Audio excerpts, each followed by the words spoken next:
Xbox On. Welcome to Xbox On, a podcast with one host about one console, Xbox. I'm said host Jesse DeRosa, and on today's episode, we'll be talking about the latest Xbox news for the week of June 13th, 2024, including, with the Xbox Game Showcase 2024 now behind us, let's discuss all the big news of the past week that happened around the big Xbox event, like Summer Game Fest, Ubisoft Forward, as well as other news stories like rumors of Halo Combat Evolved being remade. All that and more.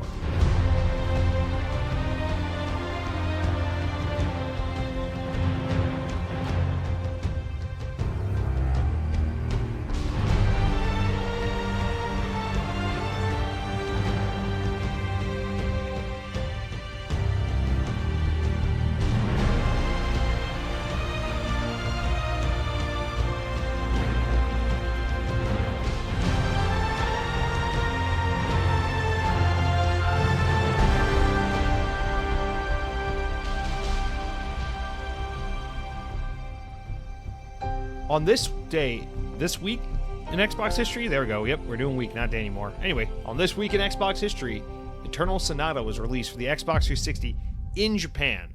The game would come to the US later that year in September, and wouldn't come to PlayStation 3 until 2008. Yes, there was a time where Xbox had Japanese support.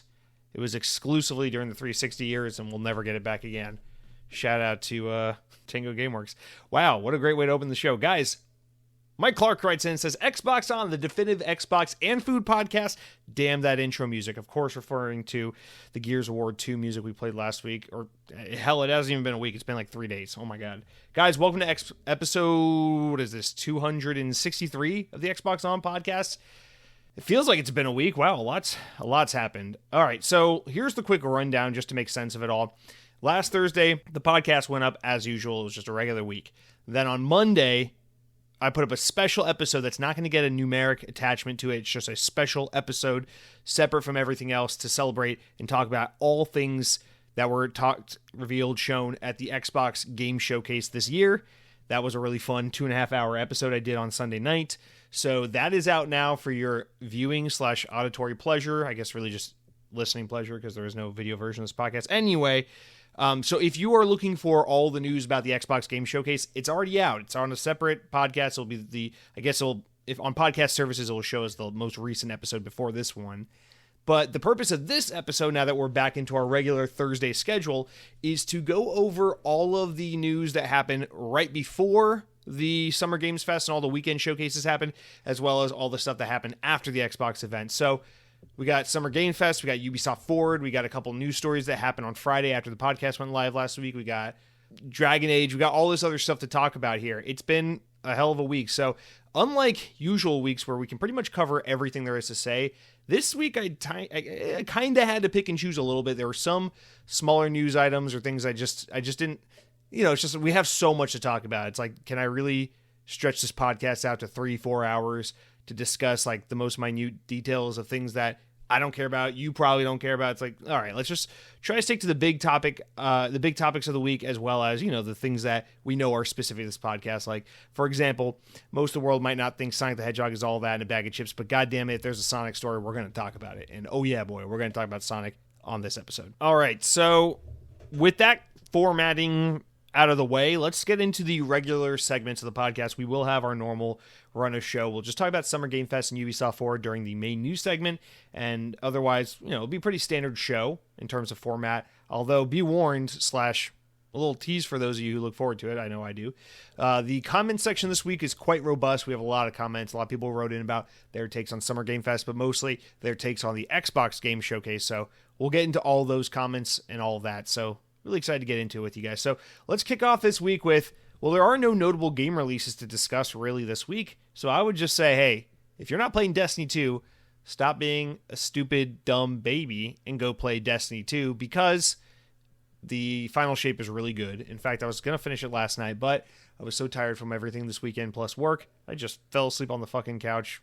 Yeah, it was awesome. So I'm at the tail end of that, but I'm excited to get back to it. So with nothing to talk about in terms of new releases, let's jump right into the mildly amusing stories, opening stories of which I guess we're going to start by following up on that Xbox Game Showcase, because the first thing I want to talk about this week, you guys, on Monday, the official Xbox podcast, not this Xbox podcast, had a 27-minute podcast, video, YouTube, whatever interview where the Xbox Podcast official hosts interviewed Carrie Patel, game director at Obsidian, on Avowed, about Avowed, the big hit game. I'm calling it a hit because I can't wait for it. That doesn't mean it's a hit, it just means I like it.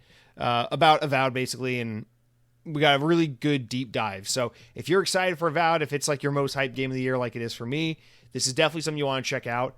Just 27 minutes. I wish it was 27 minutes of straight gameplay, but it was a lot of like podcasts, cut away from the gameplay, talk to the host, then cut back to the game. And then sometimes there wasn't as much footage in each segment as I would have hoped for, but you do get a lot of extensive footage. And I think this is easily the best look yet of really detailing the minute-to-minute gameplay and what this game's actually going to look and feel like when you have the controller in your hands. So I highly recommend you check it out if you're looking forward to Avowed. Now, that being said, among the announcements and the things shown during the event, or the 27-minute podcast, video, whatever you want to call it, they did reveal something that, to me, doesn't matter a whole lot, but I know to a lot of people it does, so we got to mention it here. The game is indeed going to have the ability to switch the camera perspective to third person.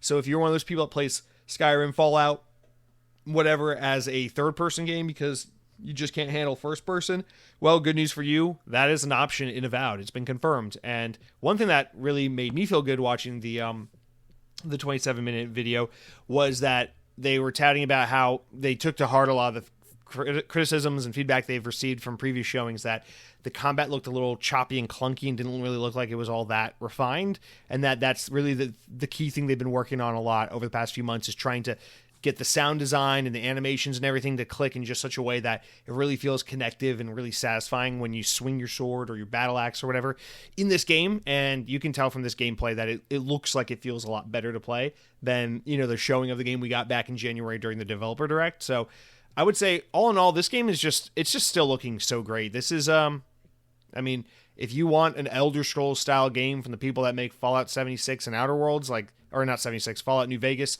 and Outer Worlds, here's your game, man. And I'm really looking forward to this. I'm actually at the point now where it's like, I'm done. I've seen enough. I'm just ready for the game to hit Game Pass, hit store shelves, so to speak. In fact, while one of the disappointing things about the Xbox Showcase was we didn't get a proper release date for this game, we just got a 2024 commitment. There was a news story going around a few days after the showcase where apparently on Obsidian's website, it wasn't on Xbox Wire, it was on Obsidian's website, they had it listed that the game was coming out November 12th, 2024. And then Wario64, the Twitter guy that tweets out bunches of video game news and ads and deals and discounts, noted, hey, here it is. It's coming out November 24th. And then immediately they went back in there, changed it, scrubbed it, and moved it to fall 2024. So the only mention of the game having a specific release date was on the actual game's website, or Obsidian's website, and then that was quickly scrubbed as soon as people caught onto it. So it sounds like this game had a release date, and then they pulled back for whatever reason. I'm wondering if that has to do with Xbox being like, hey, we got a lot of games coming out this fall. We don't want to overcrowd the calendar. Let's wait and see what Nintendo's got coming out. Let's wait and see what PlayStation's got coming out. Let's go see what the third parties are going to do. And then once we have a pretty good indication of how the year looks for the rest of the calendar 2024, then we can put some dates on indie and Avowed and games like that. And I think that explains why we didn't see some solid release dates for imminent games at the Xbox Game Showcase, which makes me feel a little bit better about the status of these games. It's not necessarily that they're a little bit further behind in development than we expected or that Xbox expected, but maybe it's just more that they're trying to find out strategically the perfect place to put them on the release schedule. And if that's the case, it's a little annoying not knowing yet, but oh well, whatever. I really hope Avowed makes it. I'm okay with one of these games slipping into 2025 because this year looks really packed for the latter half of the year, but boy, I really, really want to play Avowed. I feel like that's going to be the perfect Thanksgiving, Christmas time of year game to just sit down and really sink your teeth into. So I'm really hoping we get that. But that's really it for Avowed. I don't want to get too in depth with it because it's usually when I know I'm going to like a game this much, or I know I'm this excited about a game, I like to just kind of fuck off after a while and be like, all right, let's let the game do its talking when it's out, But at the same time, I'm not going to not watch this when we just came off the Xbox Showcase. We're all super hyped about everything we saw a few days ago, and we got to talk about it. So that is the latest update on Avowed. It looks great. They also did a Metal Gear Solid Snake Eater one on Tuesday. I didn't watch it. I don't care about it. The thing about E3 and this now post E3 but still feels like E3 time of year is that you're inundated with so much video game news that really for the first and only serious time of the year, you have the option as someone who tries to consume all the video game media coming out and news. You really have the option to pick and choose with some of this stuff. It's like, I'm sorry, I can't see the fucking Balloon Defense 7 trailer and gameplay interview with the developers. It's like, I gotta, my head's gotta rest at some point. I can't do it all. So Metal Gear Solid Snake Eater Remake, didn't see it. Didn't watch it, but Xbox did do a deep dive of that on Tuesday, so it's out there if you want to go find it for yourself. Now, speaking of deep dives, the second story of today, a mild amusement, although this is a pretty decent amount of amusement, I would say. On Tuesday, EA dropped a 20-minute official gameplay reveal for Dragon Age the Veilguard. So this is Dragon Age Dreadwolf. The news was coming out right after the podcast went live last week that, hey, they actually changed the name to Veilguard following, I guess they wanted to get away from the Dreadwolf name after years and years of development hell and just no real concrete info to talk about. So they gave it a new name. They promised to show it at or on Tuesday this week. But then during the Xbox showcase, we got a surprise little taste of at least aesthetically what the game would look like, because during the Xbox's showcase, we got this Dragon Age Veilguard trailer where it showed it's like character announcements. It's like introducing the characters of the game. And you got some like camera pans of what some of the world looked like and what some of the game looked like. And you got a real sense of the art style. This was a terrible trailer that I think unanimously people seem to really just not enjoy the fact that this game looked so, I don't know, it had very modern gaming energy. It was like, hell yeah, let's kick some ass, brother. And it's like, this is Dragon Age. Shouldn't it look a little like grim and dark and gritty and be a little more serious in tone? And I'm not going to lie, I was also one of the many people who saw that trailer and was like, oh, that doesn't...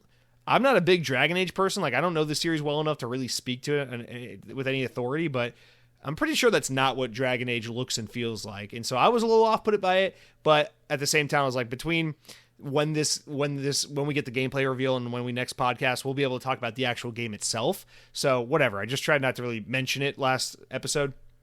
But now that we've seen this 20-minute gameplay reveal, I can confidently say I still think the game's a little brighter and more comic mischiefy kind of looking than I had anticipated. It's more than I remember Inquisition and Dragon Age 2 and stuff looking.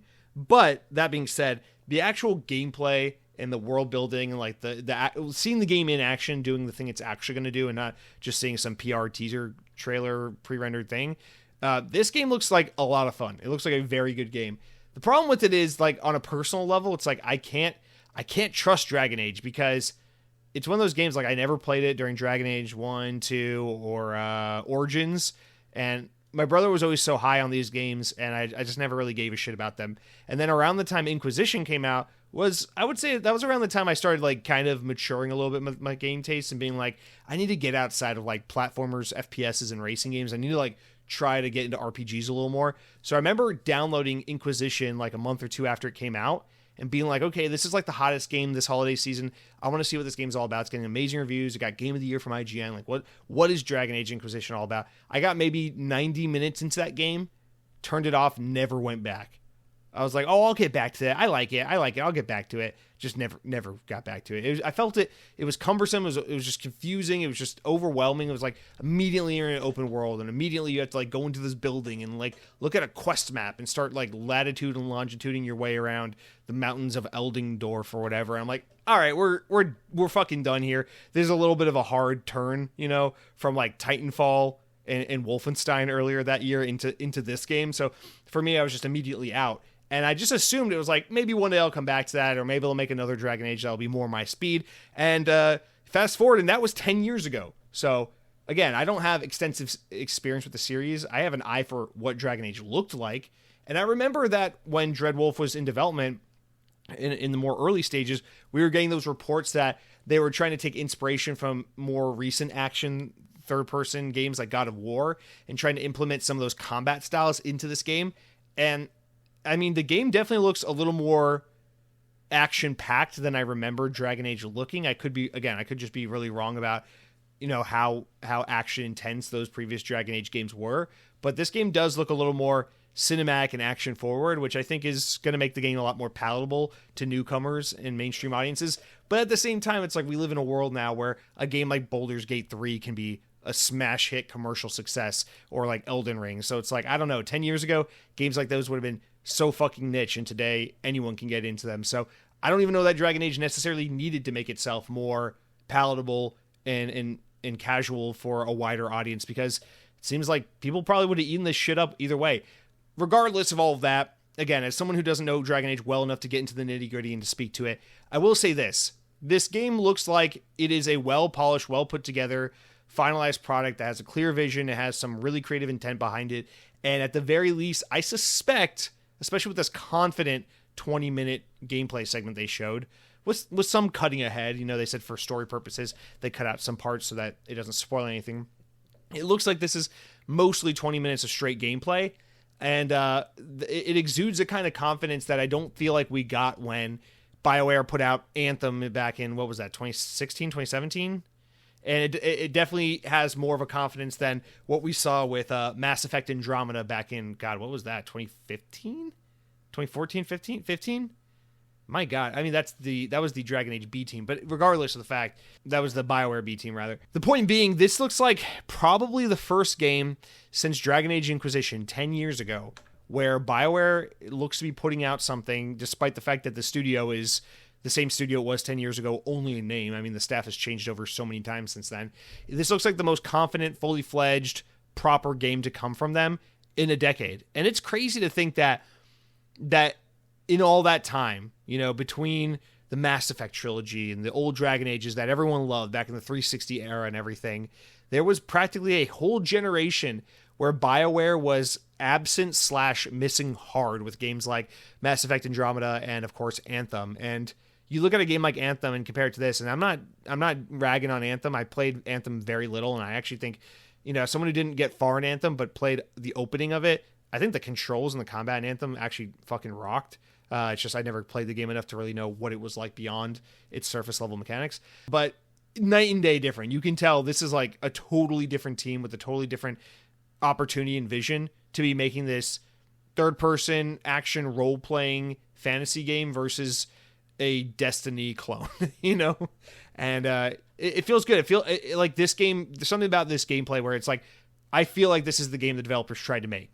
Anthem had very much like, oh yeah, I could see how this is a game that this team was forced with a gun to their heads to make, and how we got the game we got with Anthem. But this game feels like someone's creative vision come to life. And for that, I'm excited about the game. I think it looks great. I'm definitely not going to play it anytime soon. I'm going to wait for a lot of feedback from people whose opinions I trust to see if I'll give this game a try. I'm going to wait definitely for this game to go on a deep or steep sale, or maybe to go into Game Pass via EA Play before I play it, because I doubt this game will be for me just based on my experience with Dragon Age Inquisition, but I hope I'm wrong. At the very least, I'm just happy for longtime Dragon Age fans. I'm happy for longtime BioWare fans. It looks like this is the closest thing to a proper return to form we're going to see from this studio, and that makes me happy to see. These guys are a really storied, really important, historically important developer, and I want to see them. I want to see them reclaim that glory and to have them reach a huge win again. So this makes me really happy to see this game come together the way it has. So shout out to BioWare, shout out to Dragon Age, the Veilguard.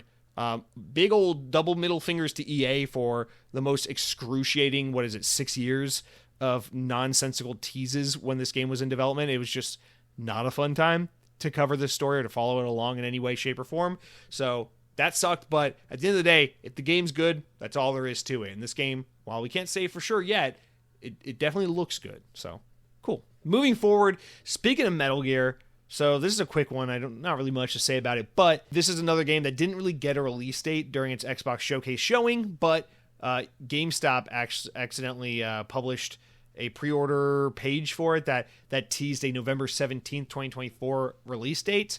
But the game never officially got a release date from Xbox or Konami, the publisher of the game.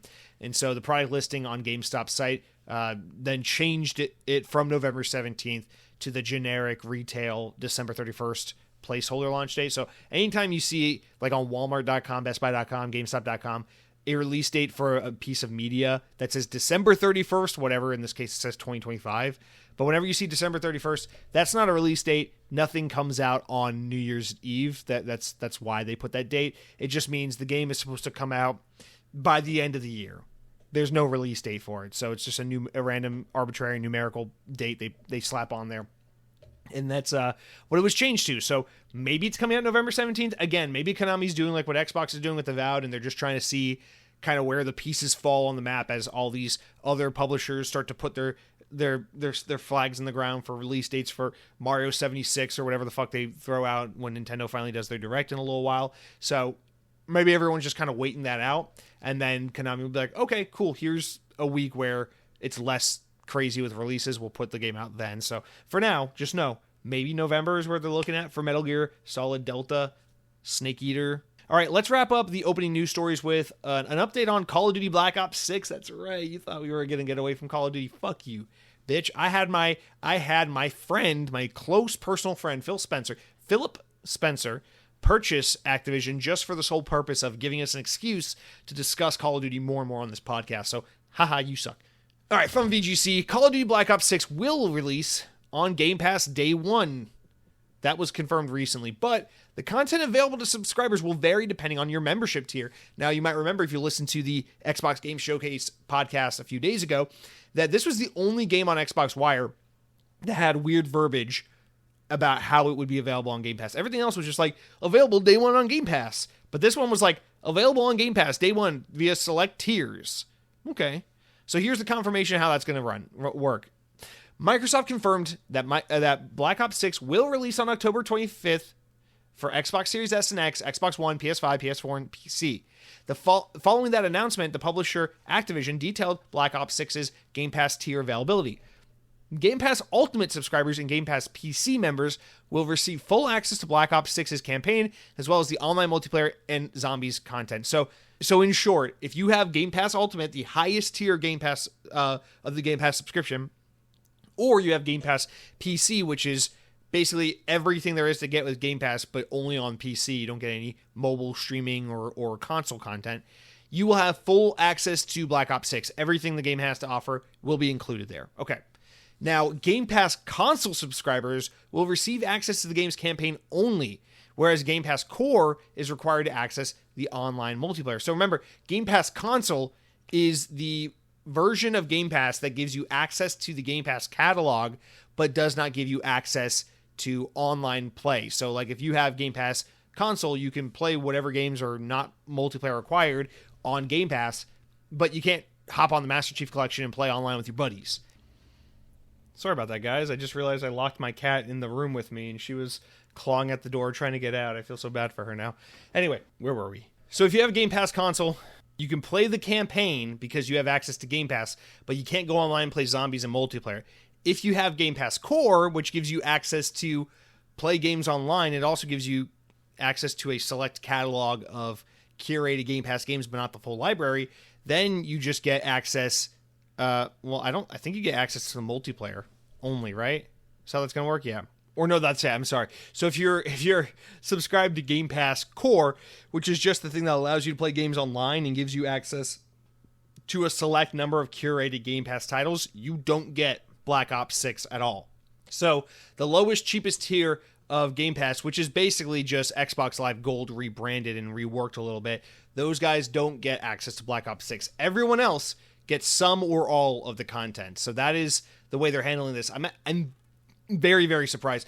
My guess is the reason why they didn't introduce a new tier of Game Pass and up the price yet is because they wanted to maybe do at least one Call of Duty game using the current tier system to see how changing none of the equation other than just adding Call of Duty into Game Pass would affect the subscriber base and the retention of Game Pass subscribers in the first place. That's my guess. And then what they'll do from there is, after a couple months of Black Ops 6 being out, then they'll up the price of Game Pass, and maybe next year they'll rework the tiers or something in anticipation of not Black Ops, but Call of Duty 2025. That's my guess. Because it's like if you change the tiers now and you up the price now, you'll have muddier data when trying to cipher through what affected your subscriber count between the game coming out and you changing your subscriptions. Whereas if you keep everything static and you keep the price the same and you keep the tiers the same, and then you release freaking Indiana Jones and Avowed and Flight Sim and Black Ops 6 and all this stuff within the span of a few months, then you can really get a sense for how much are exclusive games and a good stream of them affecting our Game Pass subscriber count versus how much is it that we just kind of hit the ceiling and we just need to raise the prices on the people that are already here in an effort to extract the most value out of this capped audience, right? So I think that's the logic behind it, but I could be wrong. It's never too late. Maybe they up the price on Game Pass and switch around the tiers a little bit in, I don't know, August, September in anticipation of this game coming out. Who fucking knows? But regardless of the fact, that's where we're at right now. The last thing to mention on this, so just as is the case with any big Game Pass or any big Xbox first-party release on Game Pass, just like with Starfield, there's a $30 upgrade edition. So this is kind of combining two things that exist into one new thing. So historically, when a new Call of Duty comes out, you can buy the game for $70, or for $30 more, $100 total, you can get the Vault Edition, which is like the game plus you get to play like the multiplayer a day early, and you get to like get a skin of like Godzilla fucking Nicki Minaj's dad on the back of a fucking wooden toy horsey or something like that. And it's like, oh, look at me, I'm fucking a stupid idiot. I'm running around Warzone. So normally you get that, and then you get like some battle pass tier skips and stuff to skip through all the fun of playing the game. So you get that normally in a Call of Duty game by buying the $100 edition of the game as opposed to $70 edition. Well, while you still can do that, if you're a Game Pass subscriber, just like with Forza Horizon 5 and with Starfield last year, you can pay $30 and just upgrade to the Vault Edition, and that will get you access to the operator packs and the gobblegum packs and the skier tip pass, whatever, tier skip passes and all the shit you would normally get. And you also get early access to the beta, but that's just for pre-ordering the game. So if you pre-order the game at any level, you'll get early access to the beta. So a couple of different ways to extract some extra value out of you, even if you're a Game Pass subscriber, which is to be assumed. And let me just clarify, while I was absolutely making fun of people who do buy the $100 edition, I was absolutely making fun of Activision and these Call of Duty developers for these ridiculous, stupid fucking skins they put in the games. I'll probably be buying this just because I want early access to the beta and because I want... usually the way the Call of Duty game works is like within the first month or two, they put out like cool skin packs. So like, oh, look, it's a fucking military hunter operator. It's like, okay, that's kind of badass. Looks pretty Call of Duty if you ask me. And then by like month 3 or 4, they're like, everyone having a good time? Everyone enjoying the game? All right, we're just going to slip John Lennon into the fucking game right there. John Lennon right there in the middle of Warzone. How about that? $20, you get to play as the banana suit guy from Fortnite and John Lennon, dead ex-member of the Beatles. And so usually you're good. We'll be good for the first couple months with Black Ops. It will look good. And then they'll fucking put every hip-hop star and YouTuber. Jake Paul versus Luke Bryant. Classic hip-hop artist, Luke Bryant. Anyway, let's move on because we're trying to keep positive. We're trying not to kill ourselves here. Guys, that's it for our opening news stories. I'm excited because this is the part of the show where we get real close to Summer Game Fest. And I'm really excited to talk about Summer Game Fest, not because it was good, but because Sonic was there and because I'm really excited to get this off my to-do list. So, we're about to get into Summer Game Fest. We'll do all that with the big news of the week. But before we do that, I'm going to tell you about the games I've been playing this week. But before I can tell you about what I've been playing, let me tell you about what it is I've been eating. You guys, it's that time of year. It's hot as balls outside. You wake up, you get ready for work. It's early in the day. You got to have your coffee. But what are you going to do when you live in Central Florida and it's already hot as peanut butter and jelly outside when it's only 6 a.m.? Well, you put some ice on that bitch. That's right. You brew it a little more concentrated, then you drown that thing in ice, maybe throw a little cream and sugar in there. You got yourself a nice iced coffee. I just want to give a shout out to the iced coffee. It is a simple but effective alteration to the classic coffee formula. I wonder, you got to ask yourself, how was coffee first consumed? You assume it was hot. But I don't know, maybe it was room temperature, maybe it was drip coffee, whatever it's called, and it was all room temperature and lukewarm, and the British probably had it that way, and then they lost their teeth, and then the Italians took it and put in their Ferraris, and that's why their engines are bad. I don't know. I'm not here to tell you the history of the coffee in Europe. I'm here to tell you about how I like iced coffee in my cup every morning when it's hot outside. So I had a light bulb moment this week where I was just like, oh, actually, no, it wasn't a light bulb moment. I'm not intelligent. I'm a fucking idiot. So what happened was I made a cup of hot coffee on Monday morning like I do every day before work, and then I left it on the counter right as I was leaving for work. I made it out of my neighborhood all the way down the road on my way to the highway, and it hit me while I was sitting at a red light. Fuck, I forgot my coffee. And it was like, this is the first time I realized I have an addiction, because I literally drink 1 cup of coffee a day. It's just that one in the morning on my way to work. I have a Keurig that makes a single serving. I make the 1 cup, drink it on my way to work, and then I'm good for the rest of the day. But I didn't realize that I was so dependent on that coffee, because it was like that realization, like, oh shit, I left my coffee at home. But it wasn't like, when you realize, oh, I left a bag of Cheez-Its at home. Oops, I guess I'll just pick up a snack from the gas station, or maybe I don't need a snack today. It's not a big deal. It wasn't like that feeling of like, oh, I left my lunch at home. It was more of like a sinking feeling in my heart and in my gut where I was like, I'm not a parent, so I don't know, but it's closer to the feeling of like what I assume it feels like when you go, oh shit, I left my kid at the grocery store and now I'm almost home. Like I felt panicked and scared and confused about what would happen to me. But at the same time, I'm too cheap and lazy to be like, well, let me just pull over to a 7-Eleven on my way to work and grab a coffee there. I just went without coffee that day. It was a bad day. But when I finally got home that afternoon around 5 o'clock, I had a great moment because I saw that coffee was still there on the counter.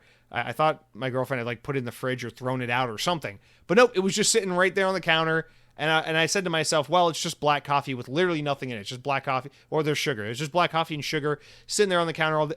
It can't be that dangerous to drink. So I grabbed a cup with ice. I put it over there and I drank it that afternoon, that evening. And I was like, hey, that's pretty good. So fast forward to Tuesday morning, I'm putting ice in this bitch. Fast forward to Wednesday morning, I'm putting ice in this bitch. And now I just want to let you all know, give a special shout out to iced coffee. It is so great. It's just so good to put ice in your coffee. And I highly recommend it to you and all your friends. So shout out to iced coffee. You're beautiful. And that's it for what I've been eating. Nothing special. Nothing fancy. I assume many of you enjoy coffee or maybe some tea in the morning. Just want to give a shout out to the idea of putting ice in that morning beverage. So that's it for what I've been eating. You guys, time to talk about what I've been playing. Destiny 2, The Final Shape. That's really it. And I would have been done with it, except I had to like really schedule out my time because basically as soon as Sunday rolled around, I had no free time. I watched that showcase, spent the rest of the day writing notes, recording the podcast, editing. Monday I came home. I fell asleep watching the Panthers Edmonton game. Tuesday, I was like, this is it. I've carved out the time for Destiny. I'm going to finish them on the last 2 missions of the campaign. Fell asleep. Office on in the background. Woke up. It was midnight. My girlfriend was just like, are you going to go to bed? And got off the couch and moseyed on up. So I'm sorry. I didn't finish the Final Shape. I'm a fucking idiot. I'm not Destiny's child. I'm the final shape, which is a disgusting, horrifying object no one should have to look at. But the good news is I played enough of it on Saturday to where I can confidently say this is some of the best Destiny there's ever been. I don't know when I think about like my favorite moments in Destiny history, because I predominantly play this game by myself, it's pretty much just all campaign content. But I don't know. I think about like the base campaign for Destiny 2. I really enjoyed. Actually, what is it? Not House of Wolves. The Iron. God, what was the last expansion on Destiny 1? The Iron. House of Iron? What the fuck was it called? The Wolves one with the guys with the fucking hammers and the wolves. That was a really fantastic one. And then, yeah, and those are the ones that really stick out to me a lot for some reason. But I don't know. I probably put this one up there, top 3 DLCs for sure when it comes to Destiny. I know a lot of people hated Lightfall last year. I thought Lightfall, while not close to the best, was totally fine. I didn't love the narrative in it, but I liked the aesthetic of it a lot, and I thought it was fun. The level design was, while not the greatest, was pretty damn good, and I had a good time playing it. But you can tell this is a huge step up from Lightfall. Like, there's a lot of... You can tell this is, like, the culmination of, like, all the ideas that the development team had in their back pocket this whole time. Like, hey, I have this really good idea narratively. I have this really good idea for a moment. I have this really good idea for a set piece. But I want to say this. This is going to be like a final moment type of thing. This game absolutely does a great job of being like, we know most of you are here because this is the last hurrah for Destiny as we know it, and we're going to make it worth your time. And it feels worth your time. I also want to give a special shout out to this game's like hub world, because it's not like other Destiny games where it's like you finish a mission and then you like, you know, you pick on the map where you want to land, you land back in like this kind of like public event zone and you explore around and do nothing. And then you like go up to a flag and hit the next mission. It's like, it is one level. It's called what's it called? The the Lonely Shore or whatever. It's been like 4 days since I played it. I've looked at a million gameplay trailers, so now my brain's a little fuzzy. But you're at this one island, and you're basically, the entire game takes place on it. So how do I put that? So like you do mission 1 of the campaign, and you go through this one part of it, like it's a linear Halo mission or a linear Destiny mission, right? But then when the mission is over, you're still there. And if you wanted, I guess you could just turn around, backtrack through the whole first level, or you go to where the level ended or where the mission ended, and there's a campfire, and you can talk to your ghost, you can talk to your party, you can sit by the campfire, you can check your inventory, you can do all that stuff like you would in any hub or public event space. But then you can just continue on to the next mission. So it's like this combination between linear mission structure like Destiny's known for, like Halo, but it's all presented in this like open-ended, fully explorable hub world that acts as hub / the actual like level or campaign itself. And it's really, I feel like it does so much for opening up the world and making it feel more believable when you're not just flipping from menu to get from mission to mission. It just feels more cohesive, and like the whole story has more structure to it, and you're just more invested and bought into the whole experience when everything is happening before your eyes and you're not loading through menus to get to places. And I really appreciate this approach, and I just think it's like something that wasn't small and easy to do, but feels relatively small in the grand scheme of things, but adds a lot to the experience. Also, the levels, the missions in this game just have a lot of like super simple, super surface level like puzzles and stuff, but the kinds that like are really fun to play with. Like you feel like it's like, how can we make shooting the same enemies you've been shooting for the past 10 years feel unique and different? And it's like, okay, well, we'll add these mechanics, like shoot this many of this enemy and then use their cores to turn this knob that will transfer energy here, so we'll unlock this door. And it's like just little like fun little gimmicky puzzly light puzzly type little maneuvers to make the otherwise same old combat you've been enjoying for 10 years feel refreshed and new. And it just, when you add all the little ideas and the ways they switch up the game, it just feels like Destiny, like Bungie are basically saying with this DLC, like, hey, we're still the best at this when it comes to these kind of arcadey FPS Halo type Destiny experiences. No one does it better than us. We're still the best at level design. We're still the best at that 10 seconds of fun. We're still the absolute kings of building a shooter that's just hard to put down. One that just is easy to pick up, easy to understand, and just hard to put down. And I love that about Bungie. I just feel like, despite the fact that obviously the team has changed dramatically over the years, and you know who they are as a company has changed dramatically over the years, at the end of the day, their core identity, like what they do, is still, they're still the best at it. I mean, it's like going to a restaurant where the kitchen staff has changed 100 times over, but the pizza still tastes the same, man. It's still the same good shit. And so I don't know. As someone who is so insanely emotionally attached to Halo, like that game just means the absolute world to me.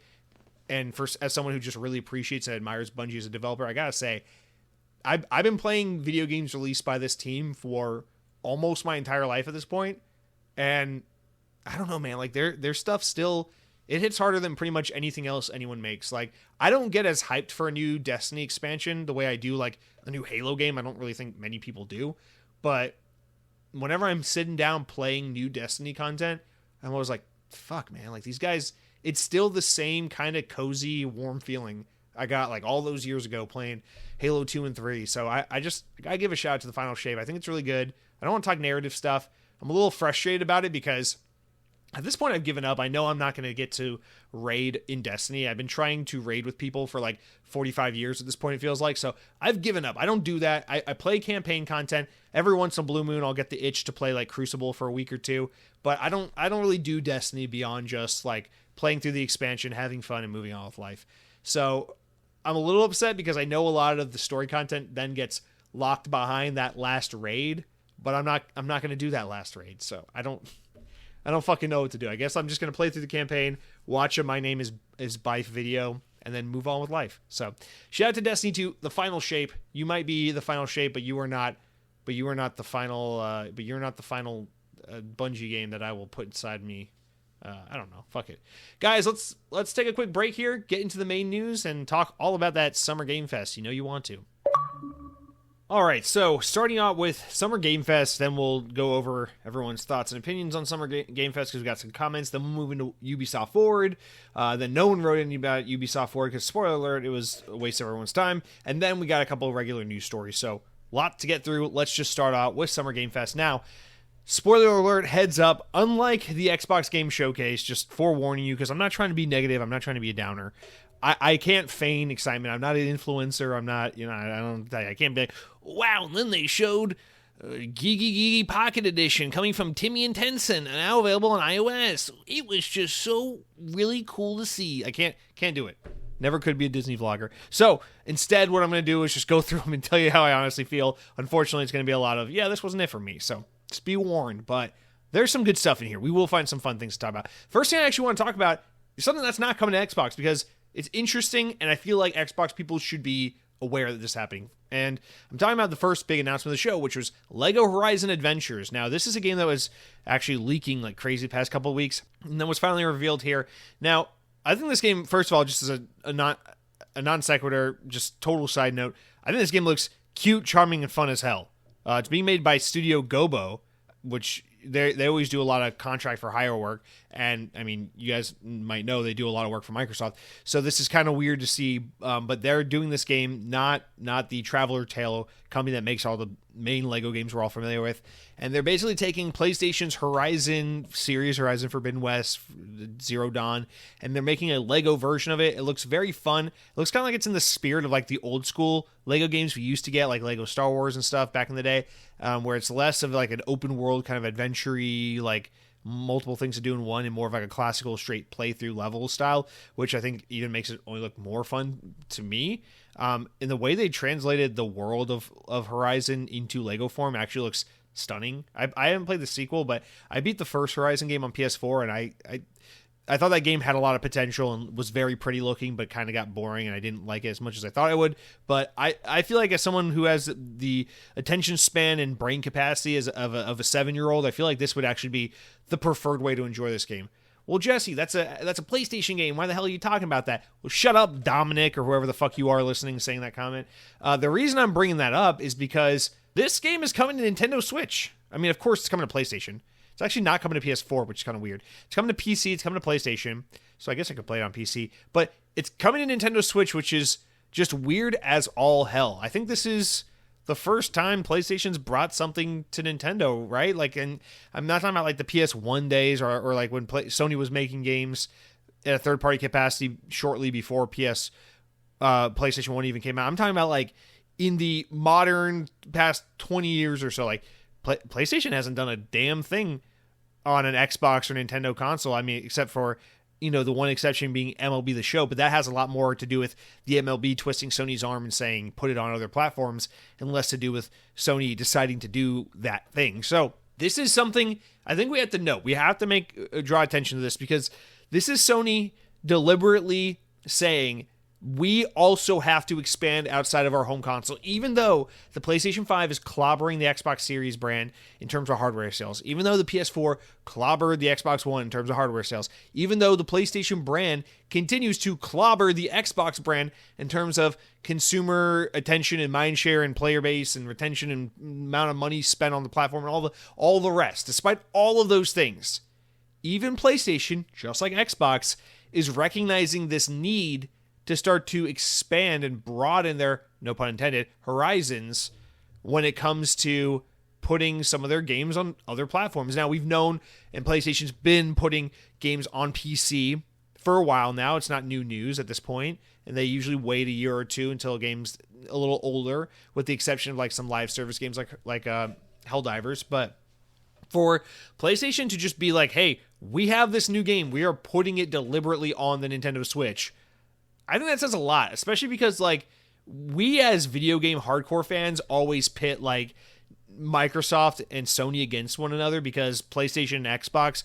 have a lot in common with being similarly powered hardware that play very similar games and have all the same third-party content and stuff like that. So we always tend to pit PlayStation and Xbox against one another. But when it comes to a corporate standpoint, I mean, PlayStation, Sony, and Nintendo, these Japanese companies, they hate each other. Like there's animosity there's beef that's been there forever because PlayStation and Nintendo were supposed to work together back in the day to release a new console, the Nintendo PlayStation, and then Sony stabbed him in the back last minute, or actually Nintendo stabbed Sony in the back, and then Sony said, fuck you, we'll go do you one better, and they went and created the PlayStation, and then the rest is history.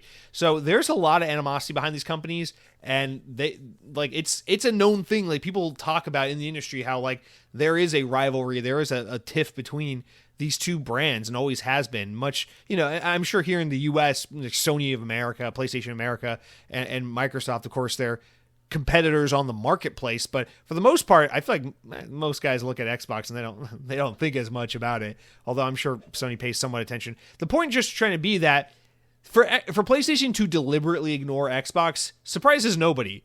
But for them to, I don't know, open a door and let there be. It can't just be one, is what I'm saying, in other words. Like, who really thinks that this is the one and only time PlayStation's going to let one of their games go on to Nintendo's platform? And the thing is, while, no, this game is not being developed by a first-party internal team, it's being developed by a second-party, they're using a first-party exclusive IP. And yes, of course, a game like this is perfect for Nintendo Switch because it's very kiddie and family-friendly, and it's a Lego game. This would be great on Nintendo Switch. Of course, it's a great platform. Doesn't mean they should do it. They're not putting that new Astro Bot on Nintendo Switch. That would be a great place for it, assuming it could run the game. It'd be great to put that on Xbox. Kids play Xbox sometimes, I guess, maybe, when they're not on Fortnite on their tablets and shit. So, I don't know. I just think this is kind of a big deal. I haven't seen a lot of people really mention this and go into it a lot, but I don't think there's too much we can extract from it right now, but it is just important to say, while we see an Xbox that is starting to put a lot of games on PlayStation, and we're starting to see an Xbox that is really abandoning the traditional common sense about how being a platform holder works. It's not to say that PlayStation isn't in some sense playing with the idea and throwing it around behind closed doors, because we got pretty much every big PlayStation game on PC at some point or another, and now they're putting a game on Switch. Like, this isn't, again, it's not as aggressive and as dire and as quick as Xbox putting 5 games at once on PlayStation or whatever, but I mean, this is something to look at. I will continue to pay attention to this, especially as Switch 2 comes out and has a lot more power and is a lot more capable. I would be shocked if we don't see another instance of something like this happen. Now, do I think The Last of Us Part 3 is going to be a day one Switch game? No, but I'm sure Sony's going to have something to do with Nintendo again. We're not going to have to wait another 25, 30 years to see it happen. So I would continue to pay attention to this, because while I'm not exactly sure what to make of it quite yet, I do know a lot of the narrative is like, Xbox is fucked. They're putting all their games on PlayStation. I know I'm one of the people who contribute to that narrative, but there's something to be said about PlayStation starting to look around and do it too. PlayStation would never put their games on Xbox unless they absolutely had to and were desperate, because there's comparatively so much less for PlayStation to gain by putting their games on Xbox, a platform with a tiny install base relative to Nintendo and PlayStation. But they have a lot to gain by putting their games on Nintendo. I don't know. So anyway, I just want to put that out there. Other than that, I think that game looks cool. Next game they showed, and this is where we'll start kind of flying through them, No More Room in Hell 2. I think this is PC only, so I don't think we actually have to talk about this, but I just want to throw it out. I never played the first No More Room in Hell, but I always thought it looked good, and I thought this game looked pretty good as well. So PC, but I just want to give it a passing comment. Now, next, this is a big one, I guess.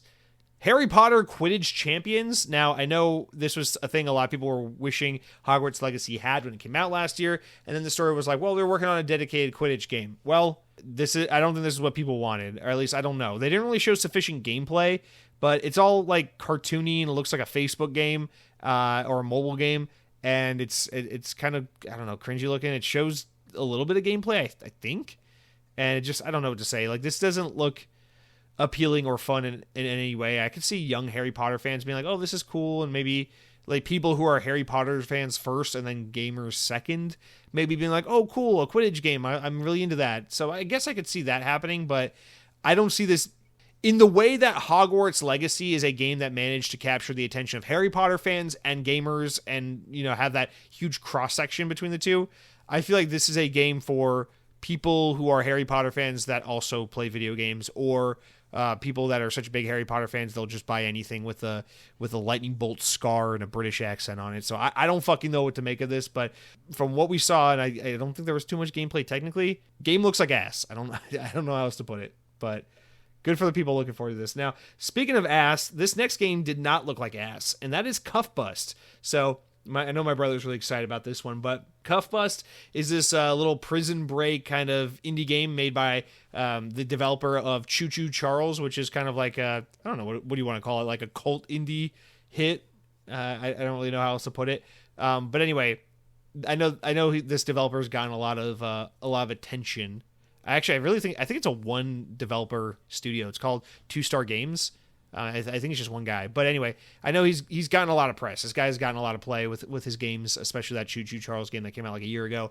But this is his latest game, and it looks really cute. You play as these little alien koala-looking creatures, and it's a prison break multiplayer experience that you play with your buddies. It looks like one of those games where the whole point of the game is just to be really silly and goofy and have a lot of fun and have a lot of like those hijink shenanigan moments. So I don't know, man, like it just shows all these guys and like they're running around the prison and then like they run into the showers and then all these koala bear alien things are showering and they're like, oh my God. And they're covering their privates, but it's all censored. And then like the guy picks up a bar of soap and he runs out and then the cops are chasing him down the prison halls and they like throws the bar of soap at the cop and stuff. And then like you knock out the cop and you steal his key pass and like unlock the door so you can run. It looks so goofy and so ridiculous. It's one of those kind of Among Us style games in the fact that it's like, ooh, it's fun. Like we gotta move quick. We gotta like, ooh, it's like there's that like suspense build up about like trying to move, but it's also very, I don't know, not I want to say physics based, but it's very like simple mechanic, like interact with the world and play around kind of thing. Like taking a stick of dynamite, throwing it into a toilet bowl and exploding it so you can pop out the back of the bathroom and try to get out of the prison, and like picking up spoons and shit and whacking on like ceiling on like air vent ducts to try and like break it open and try to crawl your way out. Just really silly things like this, but it's this fun little multiplayer goof around with your friend prison break experience. It's got a fun, cutesy, artistic look to it, and frankly, this game just looks like a ton of fun. I don't know that this is coming to console. I think this is just going to be PC, but I had to mention this because it's probably one of the only games shown at the showcase where I was like, that actually looks really fun. That actually looks really cute, really silly. I could have a good time with that. So Cuff Bust, just wanted to give a little shout out because there's not much positive to talk about here. Now, the next game they showed is actually another game I'm very excited about and very positive about, Star Wars Outlaws. I think this game looks freaking killer. I don't know why there's some hate online about this game. As someone who is always open for Star Wars to not disappoint me with its stupidity, but ultimately usually disappointed, I gotta say, I think Star Wars Outlaws looks like probably some of the best I don't know, like there are very few Star Wars things that have happened in the past 10 years that I haven't disliked, and Star Wars Outlaws is on the short list of things. I mean, you got like The Force Awakens, the Han Solo movie, the Obi-Wan Kenobi TV show, and then Star Wars Outlaws. It literally might just be those four things that have happened since Disney bought Star Wars that I've enjoyed at any capacity. So just want to give a shout out to this game. It looks really good. I don't want to talk about it right now because this was like 98% of what Ubisoft had to discuss during their Ubisoft Forward event. So we'll get into the gameplay, I guess, a little bit in a minute here, but just know that they did show a quick trailer for Star Wars Outlaws, and then they said, hey, make sure you tune into the Ubisoft event to see more of this game. Now, gotta say as a side note, in addition to that was a reoccurring thing that happened in this show that made me want to hurt infant children who were also orphans, is this idea of like, hey, thanks for carving out an evening. Thanks for carving out your Friday evening to watch the Summer Game Fest. Thanks for not making plans and not going out to dinner and not going out to Disney World and running around and writing Small World like a fucking incel. Thank you for sitting at home tonight and dedicating your evening to watching the Summer Game Fest. Just so you know, this game we're about to show you that you're excited to see, we're not going to really show it to you. But tune in on June 10th at 12 p.m. Pacific time, and we'll give you a deep dive at the Ubisoft Forward. Fuck you. I don't care how many eyes are on this event. I don't care how much money Ubisoft paid. That is, you were watering down the experience of your show for your viewers by doing that shit. It sucks. Summer Game Fest, I gotta say, we'll talk about it a little bit at the end. I thought overall it was a pretty shitty show.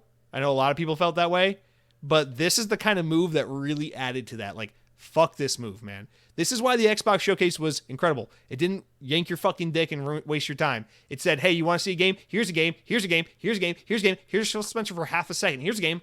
And it was awesome. And we all had a good time. And then we went to Denny's afterwards.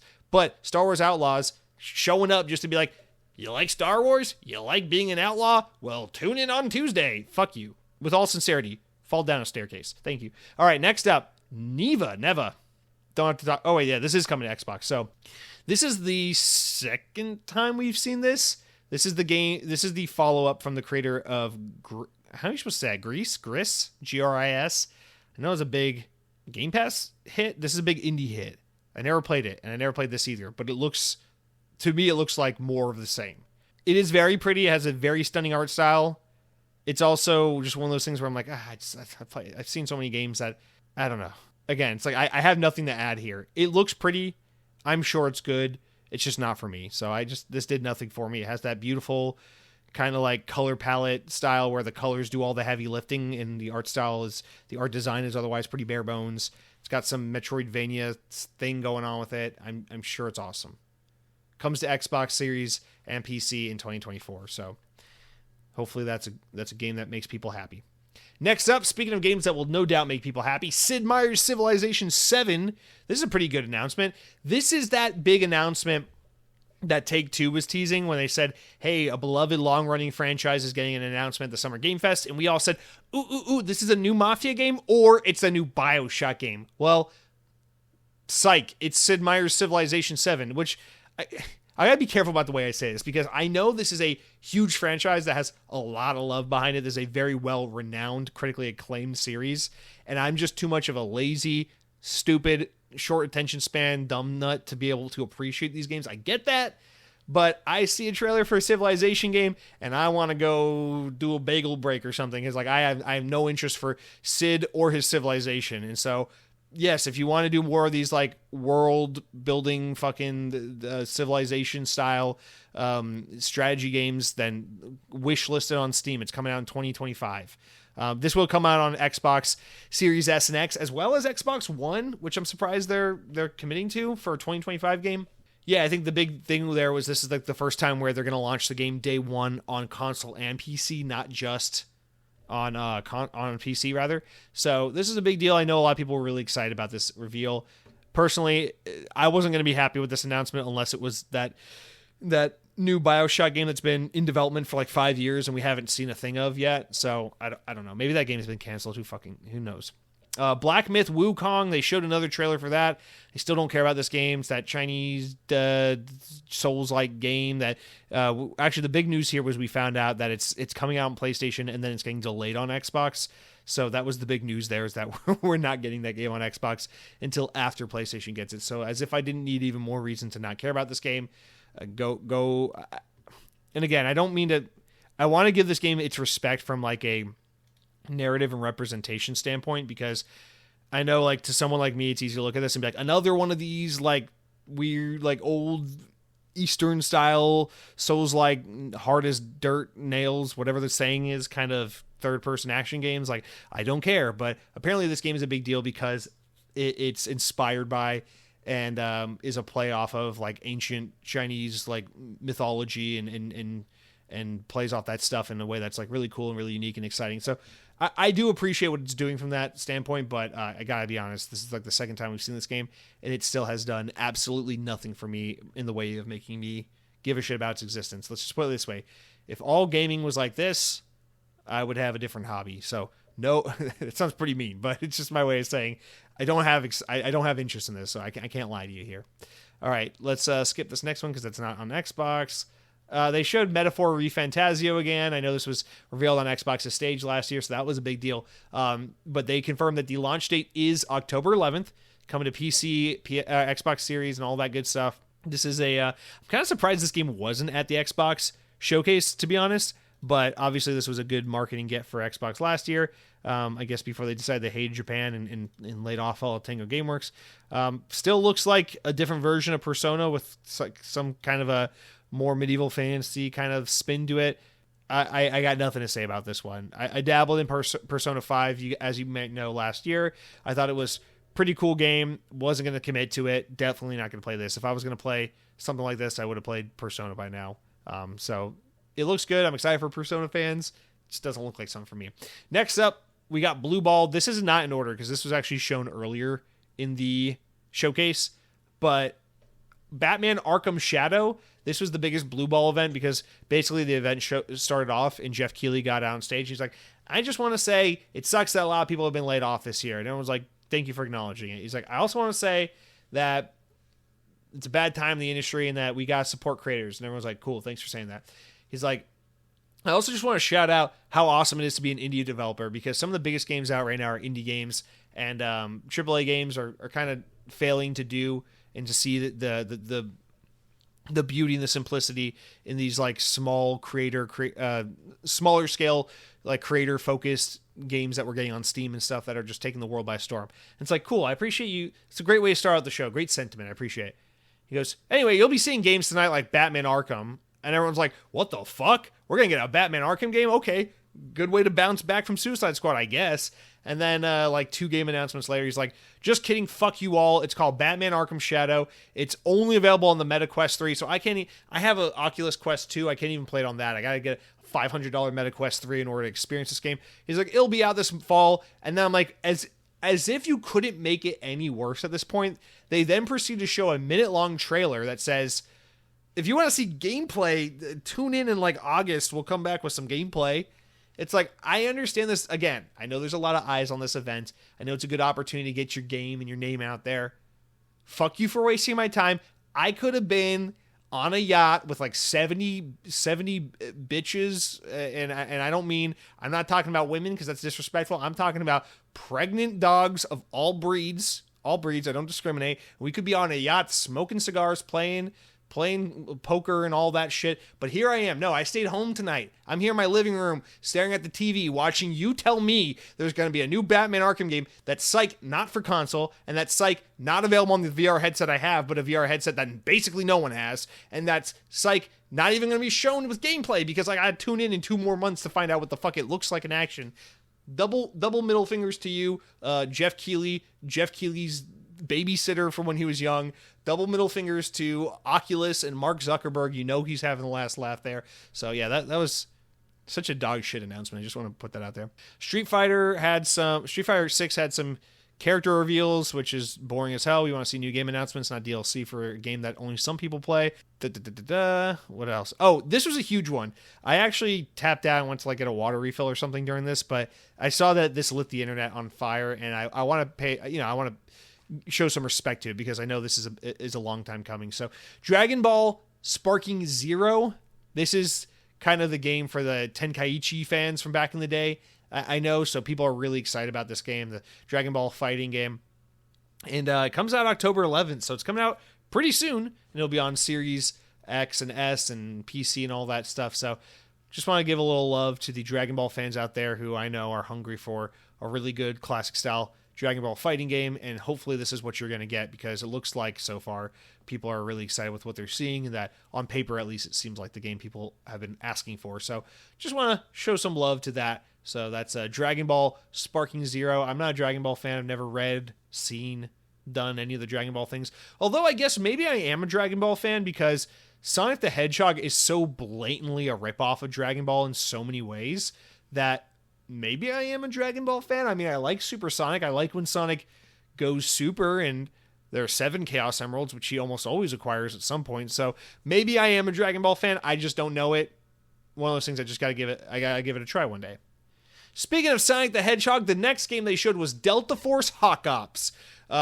This game left my PP confused because the trailer looked really good. Now, this is a gaming franchise that we haven't seen in a long ass time, but I definitely remember the name of this series. This is like one of those games I remember seeing like for PC sometimes at like Target or Best Buy or something, and like picking up the box art and flipping it over and being like, this game looks cool or something like that. Or I don't know where I saw it, but I know this is this is one of those like games I've seen the box art, I've seen the name, never played the game for sure, but it looks cool, and there's something about it that just feels nostalgic because I recognize the IP, but it's been dormant for so damn long that being reminded of it immediately makes me feel like I'm 7 years old trying to understand what the fuck I'm looking at.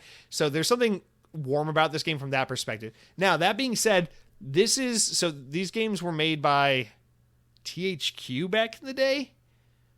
Long story short, the rights are now owned by it's like Tencent or someone is making it. So this is a Tencent developed revival of the Delta Force series, which is like a tactical military first-person shooter game. And you know it's Tencent because they hide their fucking name from it because they're pussies and they're afraid to mention that they're little bitches. But yeah, so I didn't know how to feel about this. So there's going to be an alpha in July, but it is coming to Xbox eventually, and it'll be on Epic Game Store and on Steam. And so I don't know. It's hard to say anything about it because it's like I don't really know much about the series, and I don't think I will be supporting it because I don't want to support these companies if I don't have to. But if I'm being honest, gameplay looks pretty fucking badass. I mean, this looks kind of like, I'm going to say it kind of looks like Crossfire. I know people don't like Crossfire. We're not supposed to mention Crossfire X. I liked it. I think this game looks like just a more polished version of Crossfire in a way, although I know it's supposed to be more tactical, less Counter-Strike-ish. But yeah, it looks really good. But knowing me, I would play this game for like 20 minutes and be like, I'm going to go back to Call of Duty. So anyway, that's Delta Force Hawk Ops, which is, it was Delta Force Black Hawk Down was the one I think that was more popular. I don't know. But anyway, it's a big deal for someone out there, and it looks good. So I got flowers where they're due. This game looks pretty. It looks fun. Fatal Fury, City of Wolves. Don't care about that. It's coming to Xbox. Blah, blah, blah. SNK. Fuck SNK. Mech Break. That's a PC thing. We don't have to talk about that. Okay, this next one. I actually want to give some props to this next one. This was... Actually, I probably thought this was one of the biggest announcements of the show, because this is more of an announcement of like a publisher than it is of a game.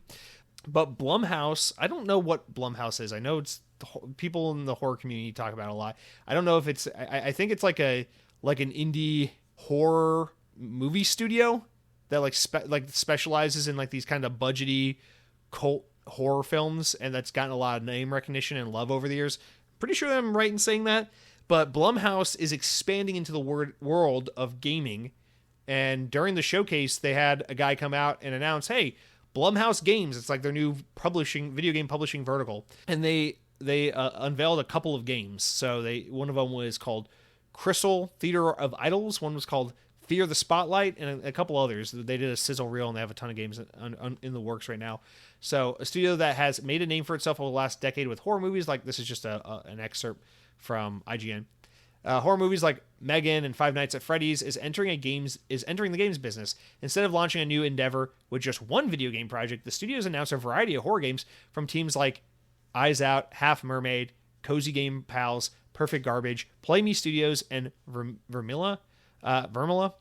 Blumhouse explained that the goal is to offer games for more than just one kind of player. It kicks off with the Fear of Spotlight, but other titles like Grave Season, Sleep Awake, Crystal Theater of Idols, and other games are on the way as well. So yeah, they showed a sizzle reel with little bits of gameplay of all these games. Basically, it was just like hey, we're now a game publisher and we're putting out all these like smaller to mid-tier horror games.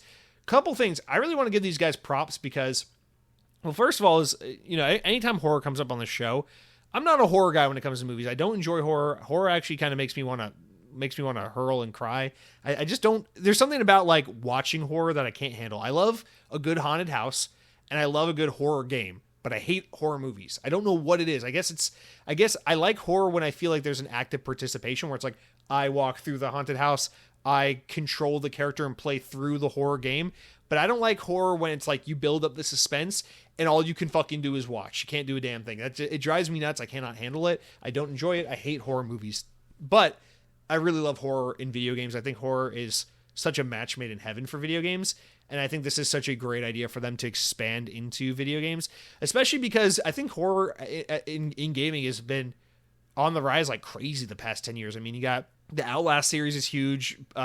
Resident Evil is like consistently still a huge franchise and making like the best games they've ever made at this point, really, today. Silent Hill's about to come back. We get so many of these licensed horror games. Like you got Dead by Daylight and stuff like that. And then it was like every big horror franchise you could conceive of from like the 70s and 80s. It got remade into some kind of fucking 4v1 horror multiplayer game. So it's huge right now. It's a big time for it. So I think there's never been a better time for Blumhouse to be like, well, hey, we could do video games too. So good timing, good opportunity, good on them for spotting that. And I'm excited about what they might do because while I do enjoy horror a lot in gaming, I really don't enjoy this endless buffet of basically the same fucking asymmetrical 4v1 game that we keep getting over and over again. It's not to say that some of them aren't good. I really liked that Evil Dead one that came out a year or two ago. But I'm getting a little fucking tired of these at this point. So I hope that with Blumhouse stepping into gaming, that they're also going to look for really creative horror games that understand the genre well and have creative things to bring to the table. Hopefully they can do for gaming what it seems like they've done with their movies by being able to identify good shit. I don't know. Maybe they're not as indie as I thought they are. I don't know. Maybe they're fucking owned by NBC or Paramount or something. I don't fucking know. Everything. There's like 3 fucking telecommunication companies that own everything. So it's probably owned by China or AT&T or something at this point. I wouldn't know. I'm dumb. Unless it's Disney, I don't know. Anyway, so I just want to give a shout out to that because I thought that was a cool announcement. I thought this was a great place to announce that. I thought it was a unique announcement. It wasn't like, here's another hero shooter. Play as your favorite Marvel character or your favorite Justin Bieber-like character and make sure you use your emojis to show off your fucking rad-ass guns. So, cool. Shout out to Blumhouse. Welcome to the world of gaming. We'll see you, I guess, either when you release a game or lay off your first team, whichever comes first. Power Rangers, Rita's Rewind. Again, another thing where it's like, this isn't for me. I don't give a shit. I'm not a Power Rangers guy. I never grew up liking Power Rangers. But credit where credit's due. This game looks beautiful. Looks absolutely stunning. So this is basically Hasbro saying, what if we did TMNT Shredder's Revenge again, but with Power Rangers? And it looks fucking beautiful. I mean, the pixel art in these games looks so good. If I were a Power Rangers fan right now, I would be fucking changing my pants every 10 seconds thinking about this game. It looks phenomenal, the art style. It looks like a really fun, classic arcade beat-em-up style game. Honestly, the kind of game where I would, if it was like Game Pass or something, I would give it a try just because even though I don't give a shit about Power Rangers, I know the game's going to be fun. It's going to have cool levels and it's going to be fun mechanically to play. So like, I don't even think you got to be a Power Rangers fan to be into this kind of game. But that being said, I'm not going to stop everything to play it, but I do want to acknowledge that it looks really good. Also, I want to acknowledge the fact that it's being developed by Digital Eclipse, and Digital Eclipse are a great developer. They made, if you grew up an early 2000s kid and you played your fair share of GBA games, you've seen that Digital Eclipse logo a couple times. I think they just got acquired by Atari or something like that. Yeah, the game looks great. And I don't think they announced it for console. It's just PC right now. That's ridiculous. This has got to come to consoles. Oh, it says console and Steam. Okay, the trailer just shows Steam. But anyway, looks pretty good. So shout out to that. Afterwards, we got Deer and Boy. This was supposed to be like the heartstring tugging indie game, and it's got like this boy and this little cute anthropomorphic deer creature, and they have some kind of friendship that's formed. It's really cute to look at, and the deer is timid and shy, and the boy is timid and shy, and they kind of bond with one another, and then they explore this world. It doesn't really show much of what the game is. It just it's like a tonal cinematic kind of trailer, and you get a little bit of the, I don't know, it looks like it's going to be a lot of like 3D adventure, silent narrative kind of game. Not a lot of like combat or mechanics, really. Just a lot of like exploration and moving forward, but it looks like it's going to be a little bit of like one of those pull on your heartstring kind of cute and fun story games that maybe goes 3 or 4 hours, but it looks fine. I saw a lot of people being like, wow, this game looks phenomenal. I think it looks good. I generally tend to lean towards these games, but this one didn't do it too much for me, but didn't look bad. So that is Deer and Boy. We're about to get to a couple games I actually am pretty interested in, but first I gotta say real quick, Kingdom Come Deliverance 2, again, I'm not gonna sit here and lie to you. It's coming to Xbox Series in 2024. Watch the trailer if you're interested. I'm gonna go get me a Hot Pocket and come back when this is over. All right, next up, Slitterhead. So Slitterhead is, man, this is that horror game, that Japanese horror game that was announced. I think this is being created by the original Silent Hill creator. This is his new project, and this game was announced maybe 4 years. Wasn't this announced at that PlayStation 5 reveal event in 2020? It's been a while. So we've been long overdue to get an update on this game. It's coming out November 8th this year, so it's coming soon, and it will be coming to Xbox Series consoles, but not Xbox One, despite the fact that it is coming to PlayStation 5 and PlayStation 4. So nepotism, that Japanese no, I'm kidding. This game does not look like what I thought it would look like based on the tonal trailers we had before, but it does look good. Honestly, it looks kind of like something that like.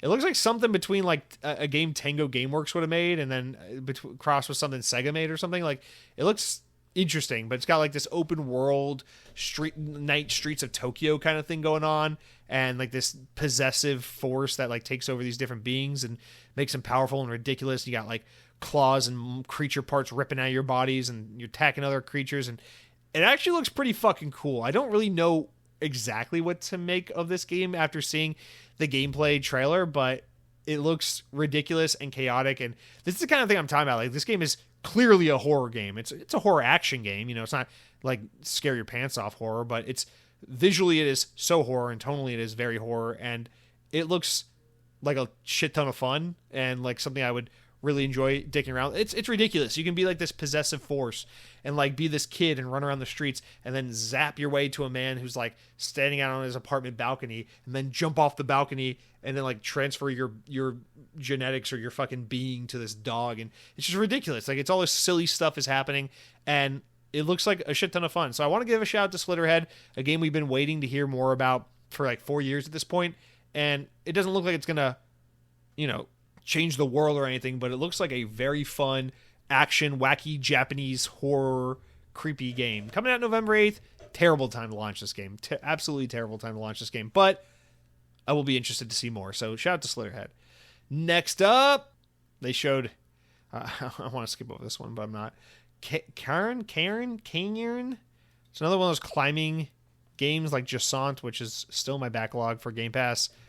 I don't know what to make of it. It comes to consoles next year. I'm sure we'll see it again. Maybe we can talk about it next year. I don't know. Next up, Unknown 9 Awakening. This is a story trailer with some gameplay. Game comes out summer 2024, so imminently. That's good. We need more summer 2024 support. I forgot about this game. I don't remember seeing it before, but I looked back and I'm like, oh, they did announce this. This is a thing. Bandai Namco's Unknown 9. It's kind of cool. It's like this ancient alien civilization meets like, I don't know, like Middle Eastern, Asian style setting flair thing with mythical forces. I really don't know what to make of this game aesthetically, but it's very unique. And so I just want to give it a shot. Oh yeah, they showed this at, didn't they show this at summer, the Game Awards? That's right.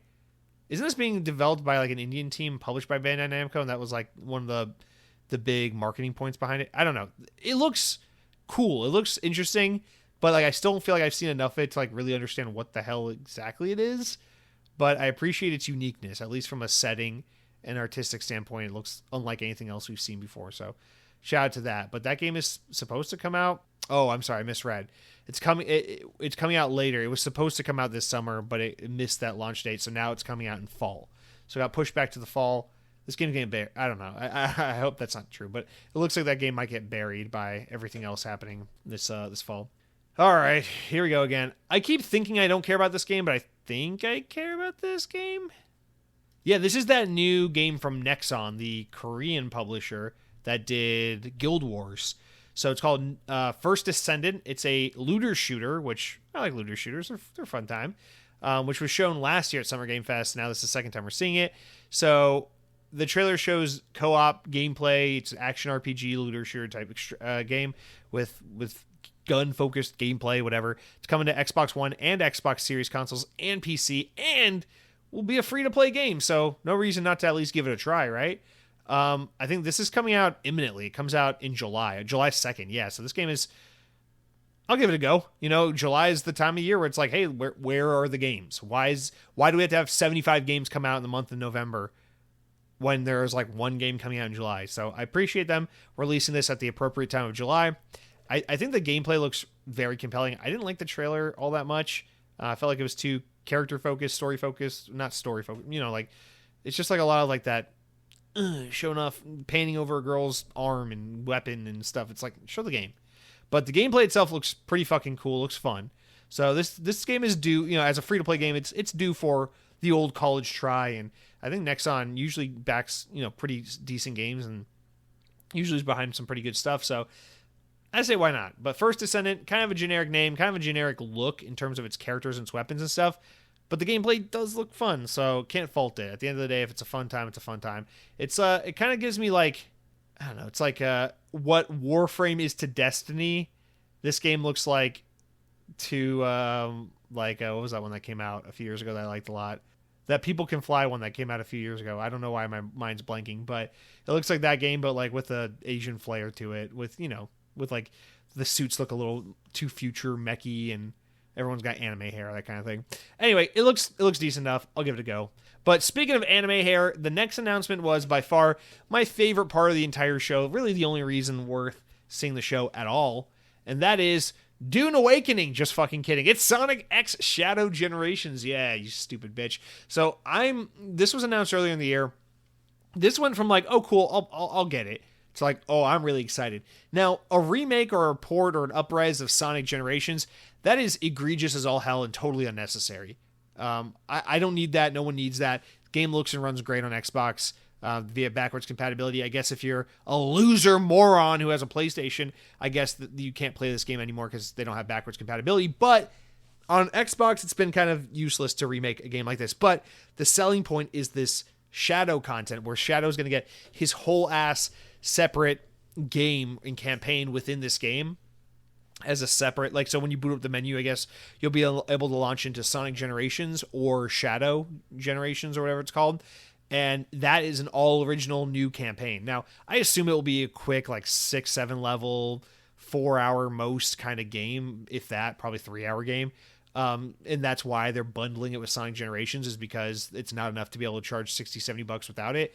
So I'm sure that's the reason behind it. But I just gotta say, as someone who loves Sonic and doesn't really have a lot of love for Shadow, this makes me want to love Shadow. This shit looks so good. I mean, we've never had a full-fledged Shadow the Hedgehog modern Sonic style game where you've gotten that like Sonic Unleashed, Sonic Generations, Sonic Forces, Sonic the Frontiers style gameplay, but as Shadows. So to kind of retcon that terrible Shadow game from the OG Xbox PS2 era and make a proper modern Shadow the Hedgehog game, this looks great. And it borrows from, you know, just like Sonic Generations, all the settings are from previous games. So it's got Sonic 06 in here, it's got Sonic Heroes, it's got all these classic callbacks, and man, the gameplay just looks fucking insane. And there's this one part at the end where Shadow like transforms into some creature monster. I don't even know what that came from, if that's new or what, but you can bet your bottom dollar I'm going to play this shit day one, October 25th. I'm going to say, Call of what? Black Ops 7? What the fuck? I'm here for Sonic X Shadow Generations. That is going to be a tough day for me because Black Ops 6 and Sonic Shadow Generations, I'm going to have to take off some time from work. That's what I'm going to have to do. Actually, let me pull it up real quick and see. I just pulled up my calendar and showed a picture of my nephew crying as a baby. What the fuck? All right, October 25th. That's a Friday. That's a Friday I'm taking off work. That's what that is. Okay. I mean, it looks so good, man. And then there were some Sonic YouTubers and stuff that got to play the game early, and they got to upload some videos of them playing off screen. And they showed one of the levels, and it's not like that nonsensical modern Sonic game where it's like on rails all the time. Like, these are seriously creative and fun looking levels. So like, I'm very excited for Sonic X Shadow Generation. So shout out to that. Xbox One and Xbox Series and PC and Nintendo Switch and PlayStation, all that shit. October 25th, you're going up against Call of Duty. All I gotta say to that is Xbox better be real worried about Sonic because they got some fierce competition. Speaking of Dune Awakening, yes, Dune Awakening, the MMO RPG, is coming. A new story cinematic, Xbox Series, PC, no release date. Look it up. Then Sam Lake comes out from Remedy Entertainment and reveals the Alan Wake 2 Night Springs DLC, which is a triplet pack of these 3 little vignette DLC stories you get to play that seemingly are like non sequiturs to the story that have nothing to do with anything else. But in one of them, you play as the girl from the diner from Alan Wake 1 and 2. And one of them, you play as, I think you play as Jesse from Control. And then one of them, you play as the cop guy who is acted by the main character from Quantum Break, but who is a different character in the Alan Wake universe, as confusing as that is. So anyway, I don't know. The DLC looks crazy and fun as hell. Props to Remedy. Apparently it is good. People have played it. The buzz around the internet is that it's very good. This is definitely something I want to get to, but I'm just in the middle of like 3 other things right now. But shout out to that. It looks very, very good. I love Remedy. I love Alan Wake. Always ready for more. Not really sure that you needed Sam Lake to come all the way to the US just to come out on stage for this, but whatever. The game looks good. All right. Got another trailer for New World. New World, the open world RPG set in a supernatural island, October 15th, Xbox Series. Again, it's this shit, man. It's like, I can't sit here and feign excitement. We got a couple quick ones. Let's just go through these last two, and then we'll just be done with this, because I can't. We got another trailer for Kunitsugami Path of the Goddess. Now, this is a game that was revealed at Xbox Showcase last year. It's a new Capcom game that actually looks fucking awesome. This is a day one Game Pass game as well, so remember that. And it's coming out pretty damn soon, I think. When is it coming out? Doesn't that come out this summer? Let me see. Yeah, July 19th. And I'm pretty sure this is a Game Pass game as well, so that's an awesome get. So, yeah, this is...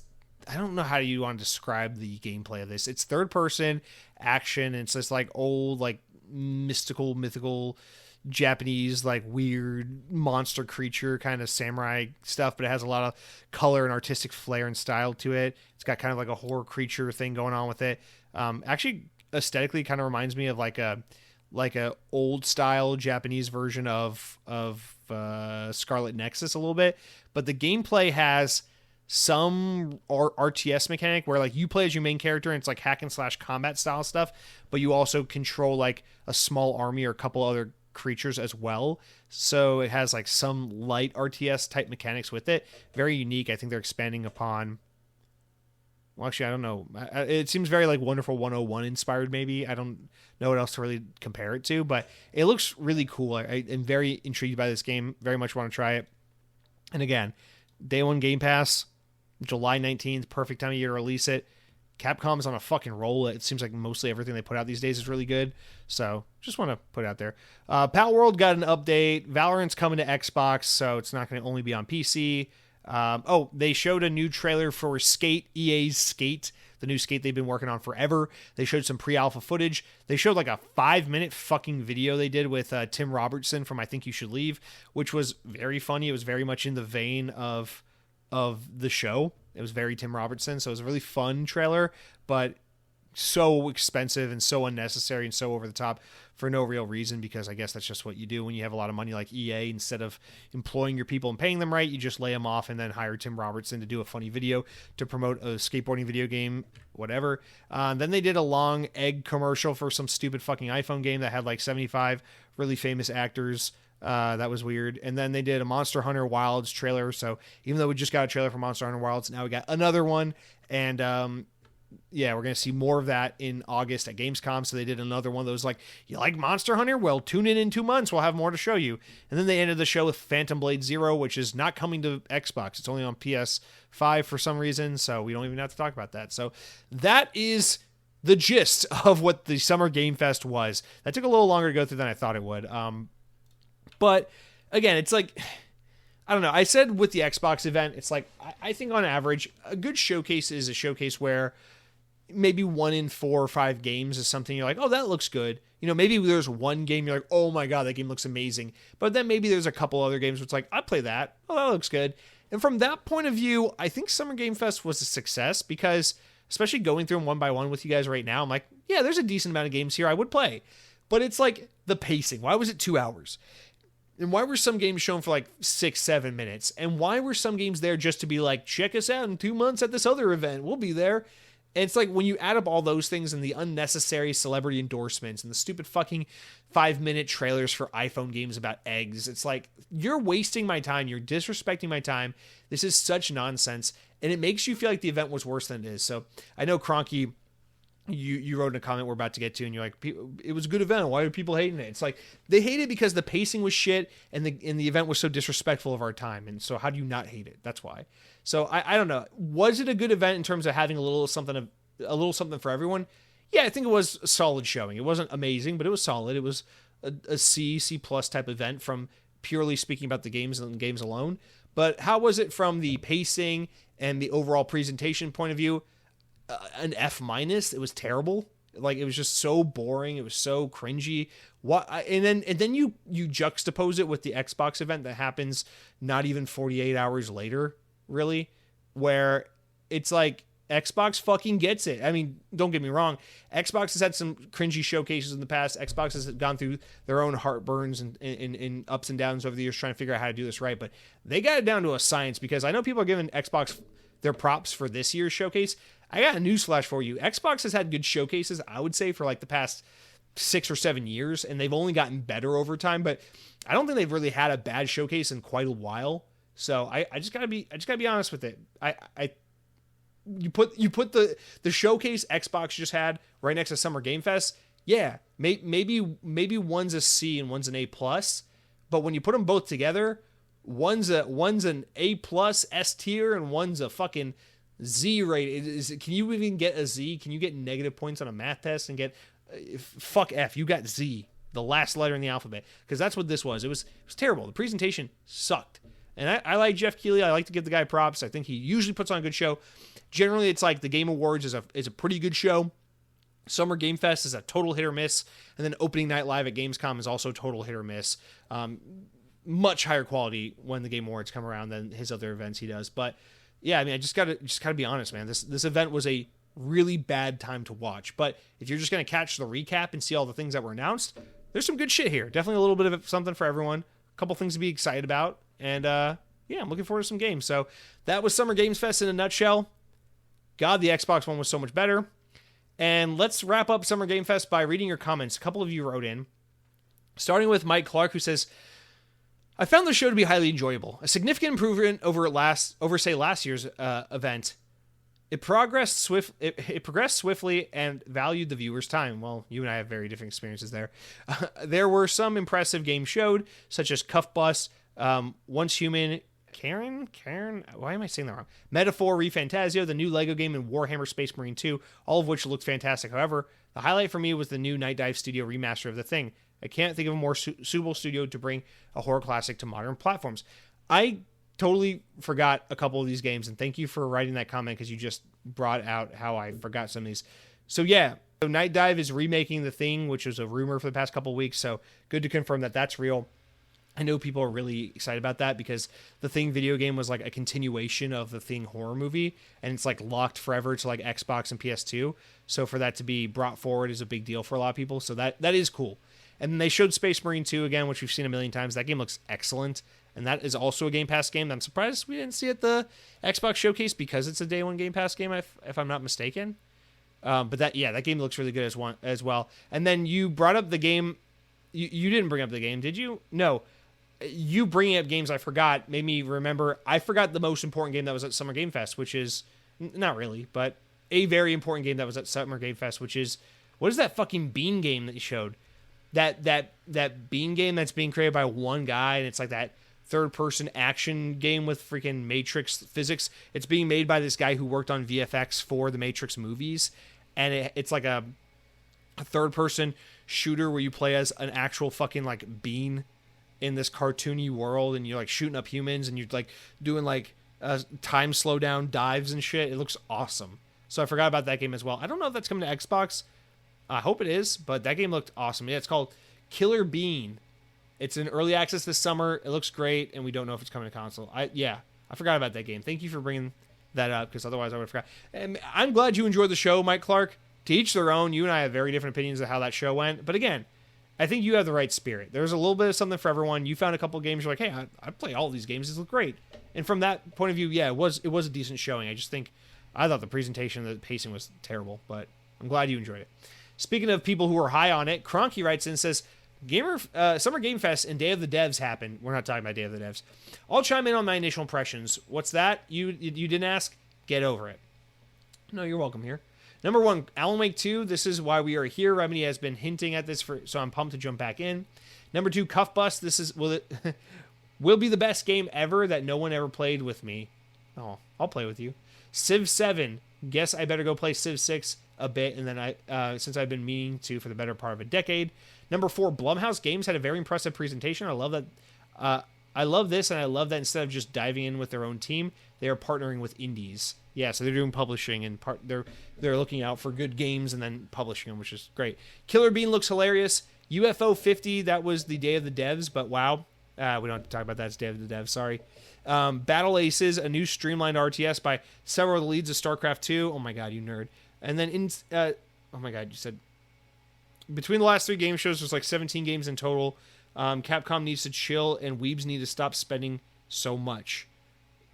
Oh, you're talking about with how many Monster Hunter games there are? Yeah, you're shitting on the Monster Hunter games. Listen, man, you can't be talking about the fucking UFO strategy games and stuff, and then ripping on the people that like the JRPGs and the Souls-like games. Only I can make fun of Souls-like fans. Don't you understand? You used to like Dark Souls, so you are not one to talk. Although I love Monster Hunter. I don't play Monster Hunter anymore, but I like Monster Hunter. Anyway, we're both haters. We both suck. I also forgot that Inner Sloth, the guys behind Among Us, came out. I thought they had a really cool announcement where they talked about how they're helping fund and support indie games to try and give the financial support to teams like they wish they had when they, before they had a smash hit with what's it called? Fucking Inner Sloth, Among Us.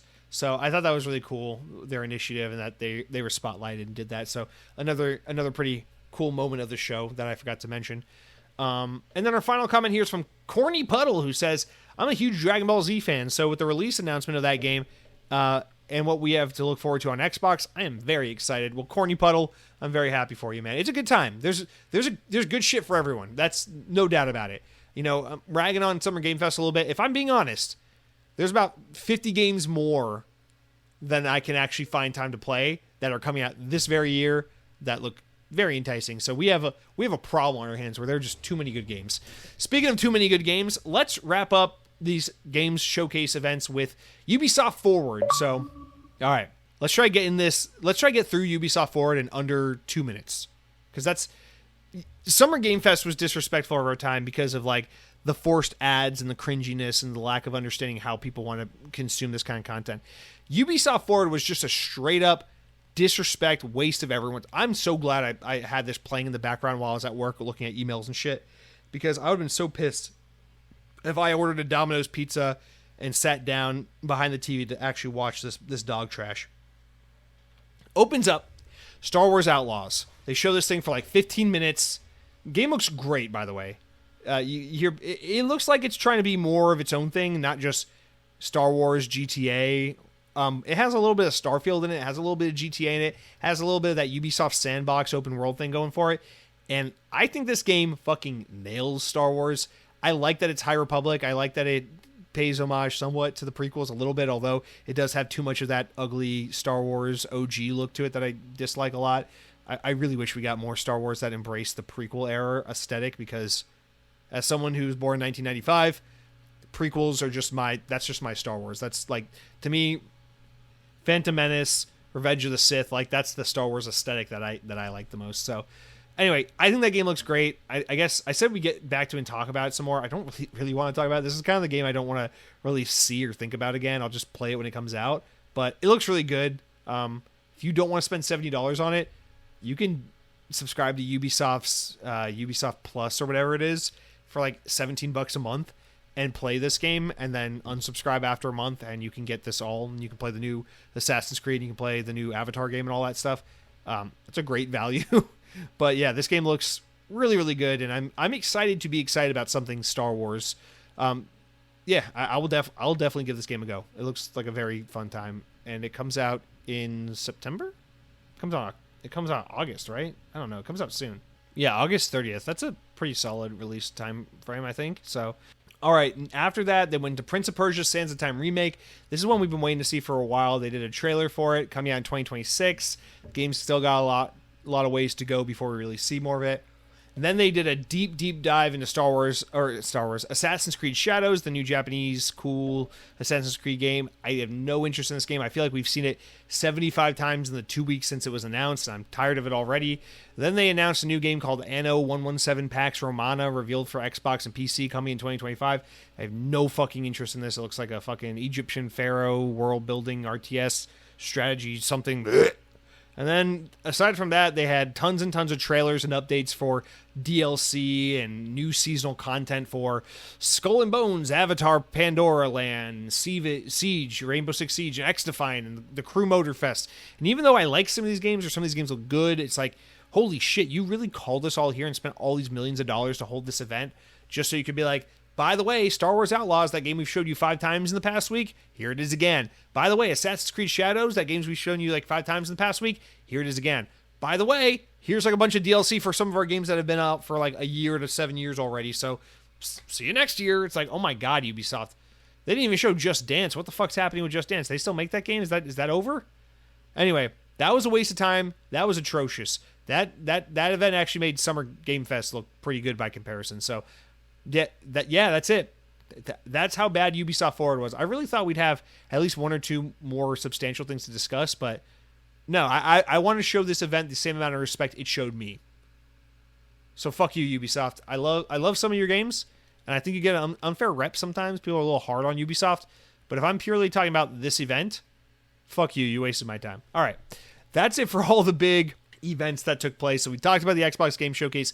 It was phenomenal. Loved it. We talked about Summer Game Fest. It had some good showings, but was not a great event. And then we talked about Ubisoft Forward. It was doggy trash. So what we're going to do now is we got a couple regular news stories we're going to run through.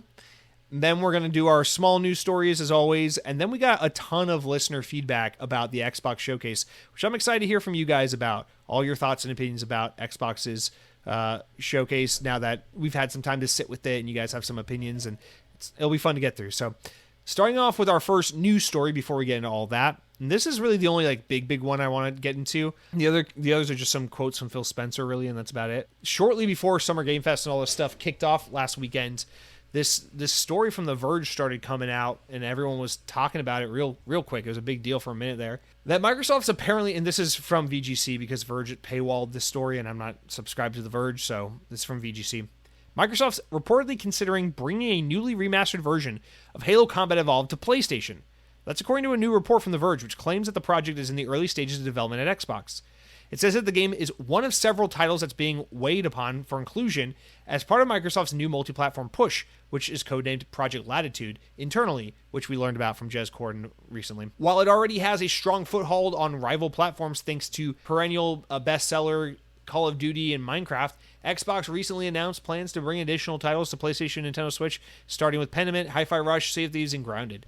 According to The Verge, Hellblade 2, Microsoft Flight Sim, and Doom The Dark Ages are coming to PS5 as well, or potentially being. We know that Doom is for sure, but the rumor is so will Flight Sim and Hellblade.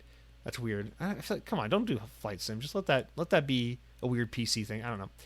New Gears of War game that also was released, Gears E-Day and Fable, are also currently being considered as part of Project Latitude, which means they would come to PlayStation, which is fucking wild.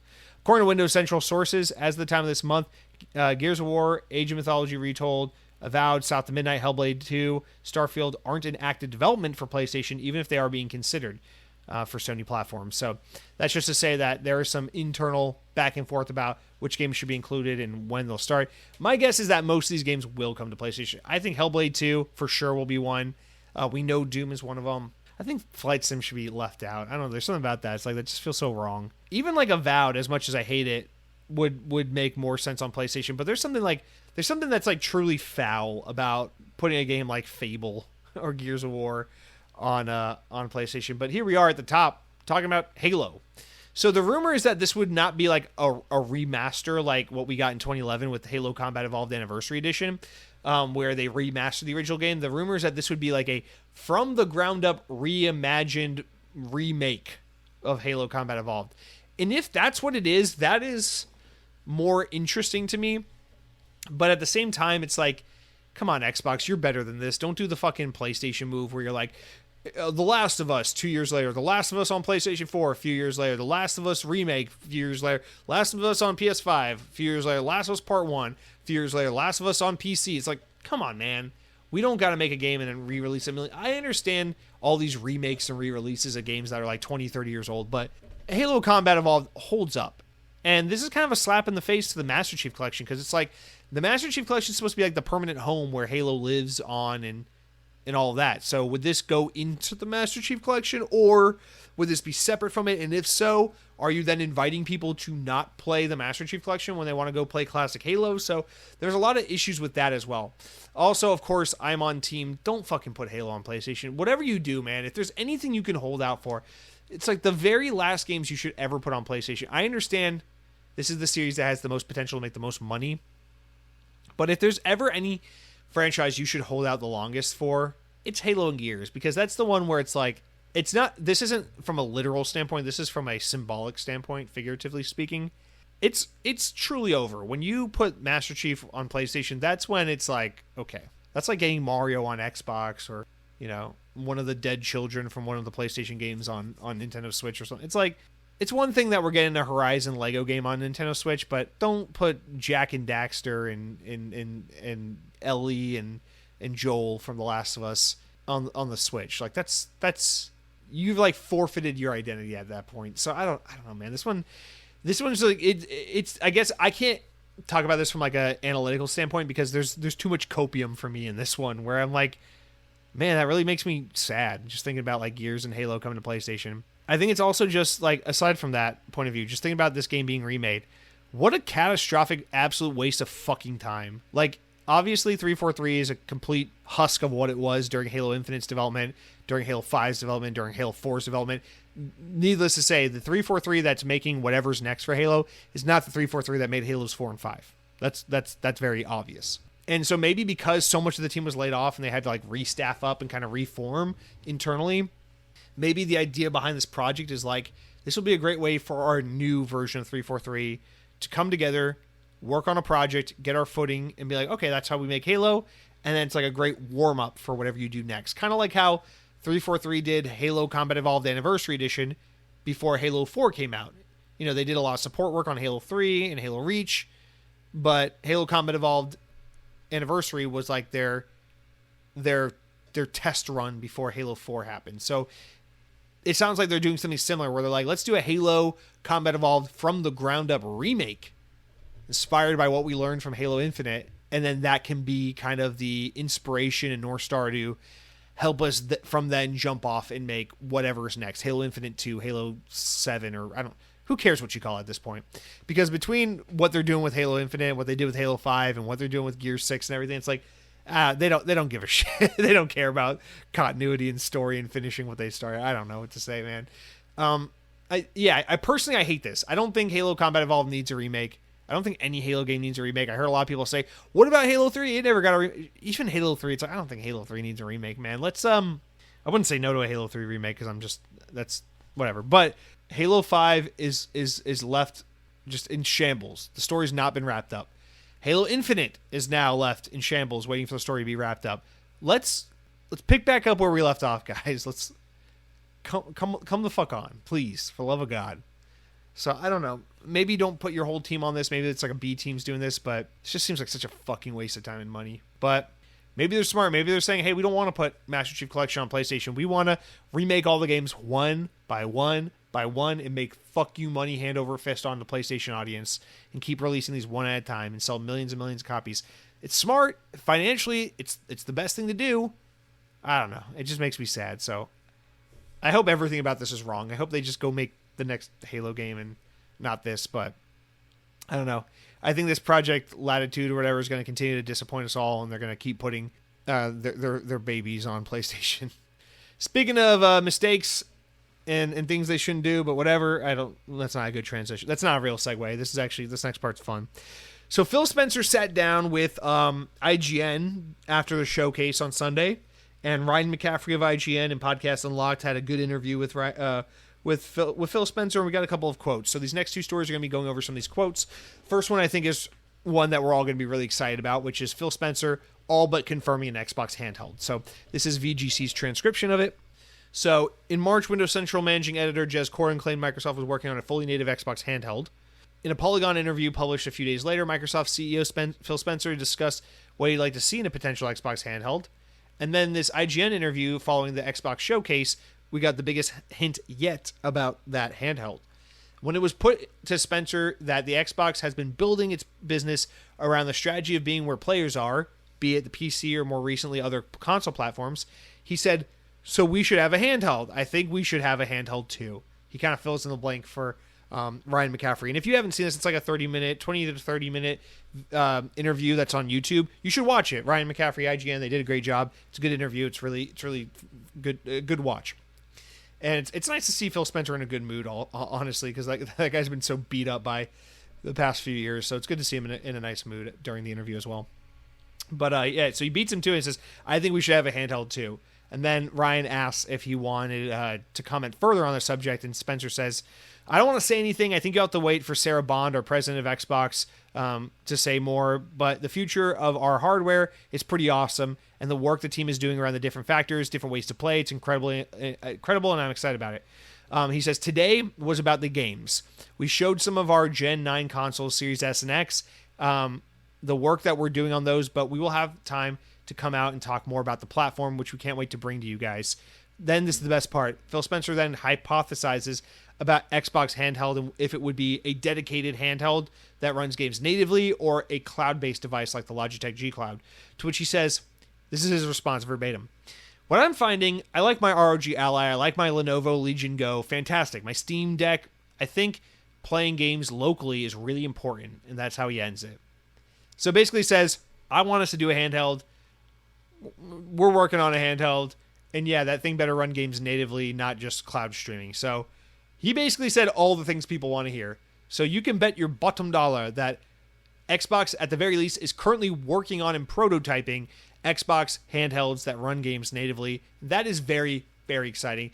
We all kind of assumed this was kind of one of those rumors that's all but confirmed, and now it really is all but confirmed. So I think these devices are planned to be out in 2026. So expect to hear more about these maybe next fall, maybe early 2026. Maybe they try to do a Nintendo Switch thing where they announce it a few months before it comes out. But I think at the earliest we'll see these in about 15 months is probably the earliest we'll see these things officially announced. And I'm very excited about that. I also thought about that a little further in relation to the games that were just shown. There is the possibility that by the time Perfect Dark finally comes out, it will be a launch game for the next generation of Xbox, which means it will have started development during the Xbox One generation, skipped the Series generation, and then come out for the next generation. Although, of course, it will be playable on Series consoles, but I just thought that was a funny thing to think about.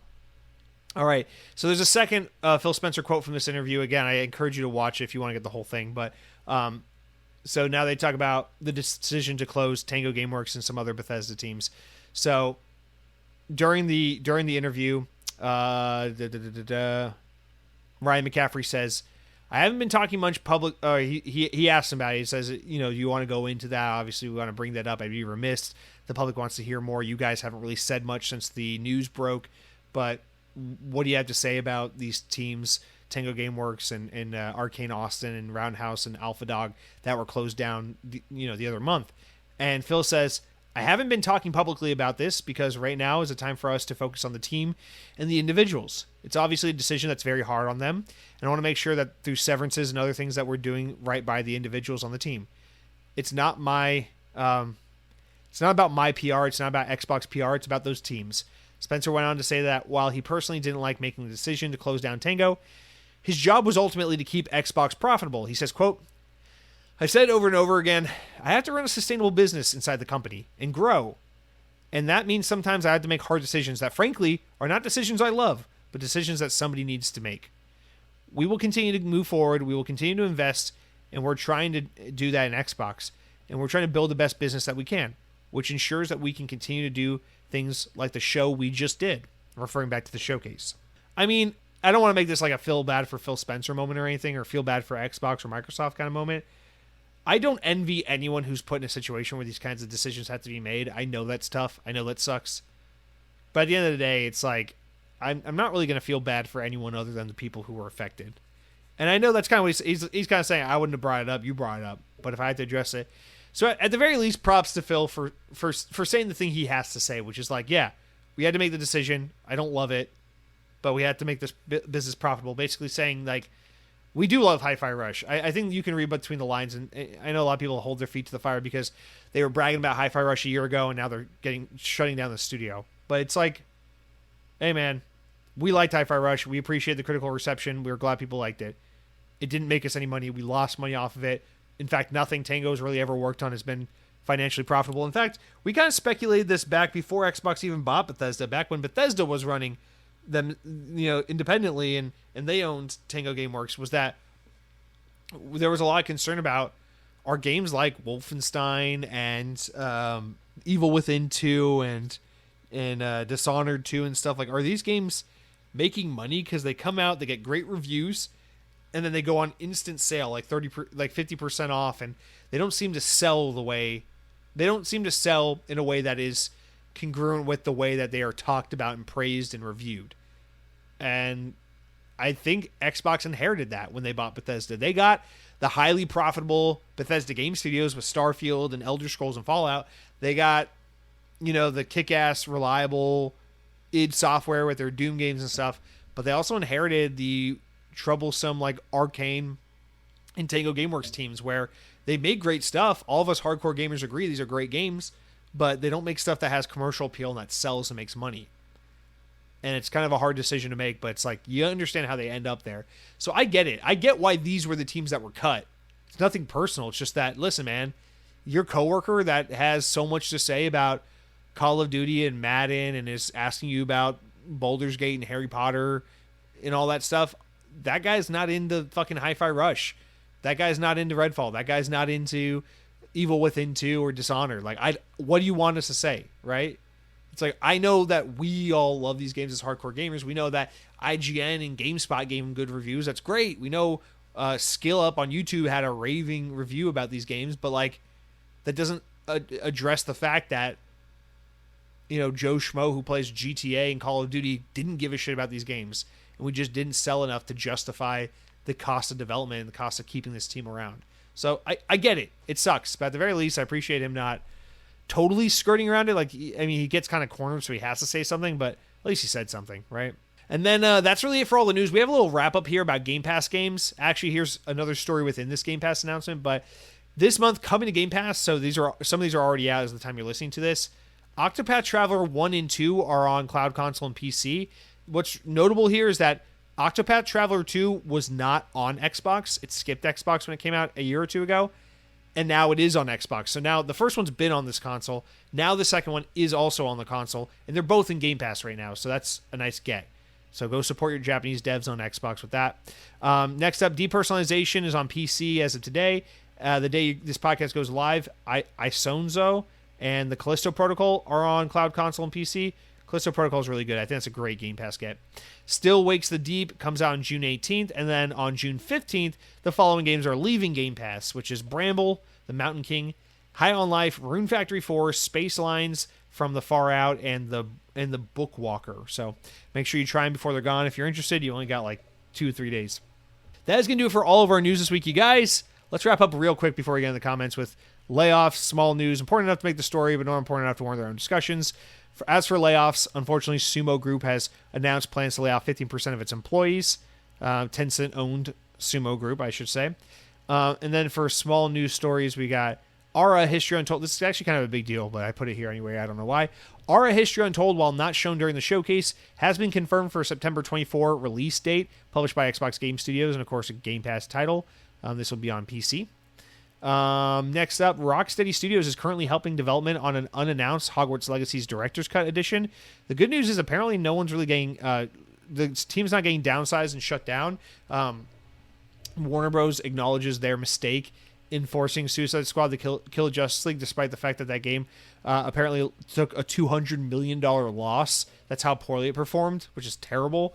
They're not going to take it out on the team, and they're going to let them live to see another day and make another game. So that's really heartening to see. I love that. And then lastly here, Black Myth Wukong, we already touched on it earlier, but Chinese developer and publisher Game Science has delayed the Series X and S version of the game, saying that they're currently optimizing it for Xbox to meet their standards. So they don't have a date at this time, but it is coming on August 20th to PC and PlayStation. So cool. Love that. That's going to do it for all of our news this week, you guys. Let's wrap up to the best section of the podcast, the comments, shoutouts, youtube.com, Xbox on podcast. Click on the latest episode, drop a comment, anything you want to say, we'll talk about it here on the show. I got 10 write-ins this week about the Xbox Game Showcase. That's all anyone wants to talk about. And you know what? I don't blame you guys. It's still the only thing I can think about with video games right now, aside from Destiny 2, the final shape. So let's just go in no particular order. We got 10 great comments here to get through. Starting out with Cargo Runner. He says, great podcast. Finally something really positive to talk about. The showcase was a 9 out of 10 for me. I honestly can't decide between which game I want to play the most. I thought it had a lot of old E3 energy. Just banger after banger. I actually thought there was not much gameplay overall, but I liked having a lot of cinematics. The in-game cinematics have a lot more story and emotion impact than just watching a little character swing around a sword with an enemy. Sometimes new gameplay can look very similar to existing games, so you switch off. Whereas in most cinematics can really highlight unique characters and story. I really hope that Xbox spaces out these new games so that we can really figure out regular release schedule instead of having this feast or famine. And obviously, I really hope that these games turn out to be 8 and 9 out of 10 quality games. I did not know that Mixtapes was being made by the same people that made Artful Escape. Have you played that game? I expected it to just be another indie game, but it was a fantastic feel-good game. I really loved it, so now I'm really looking forward to Mixtapes. Dude, Mixtapes looks so good. I cannot wait for that game. And no, I did not play the Artful Escape, and I did not know that's who was making it. So I'll have to check it out, but no, man, I've never played it. I've heard of it, but I've never played it. So I appreciate the recommendation. I appreciate your comment. I agree. E3 energy. I think that's a reoccurring theme that a lot of us have here, is that this showcase had E3 energy. Summer Game Fest, Ubisoft Forward, these things didn't bring it, but that Xbox showcase, it felt like the good old days, man. That felt like 2019 and before with that good old E3 energy. So I love it. I really do appreciate what a great job Xbox did this year. Thank you, Cargo Runner, for writing in. I'm glad you had a good time. I kindly agree to disagree. I think the cinematics are important because it gets a lot of attention from casuals. It gets a lot of attention from investors. It gets a lot of attention from retailers who have to order product and stuff like that. But from the hardcore gamers, from my perspective at the very least, I want to see some fucking gameplay. I'm not playing a sweaty brow in Unreal Engine 5 and some skin pores and all that. I don't care how fidelity it looks. I want to play a video game. So show me the little guy slashing a little sword at an enemy, because at least that's what the real game is. So to each their own. But next up, Ray Harvey writes in and says, I could have used a lot more. It could have used a lot more gameplay and less cutscenes. So yeah, there's another person who agrees. I didn't really call him out for this because overall I thought the showcase was just so damn good, but I do agree. I think it could have used more gameplay as well, but nitpicking at this point just because of how good it was overall. West H writes in, what's up, Wes? It's been a while. How you doing, man? He says, best Xbox showcase I've ever seen.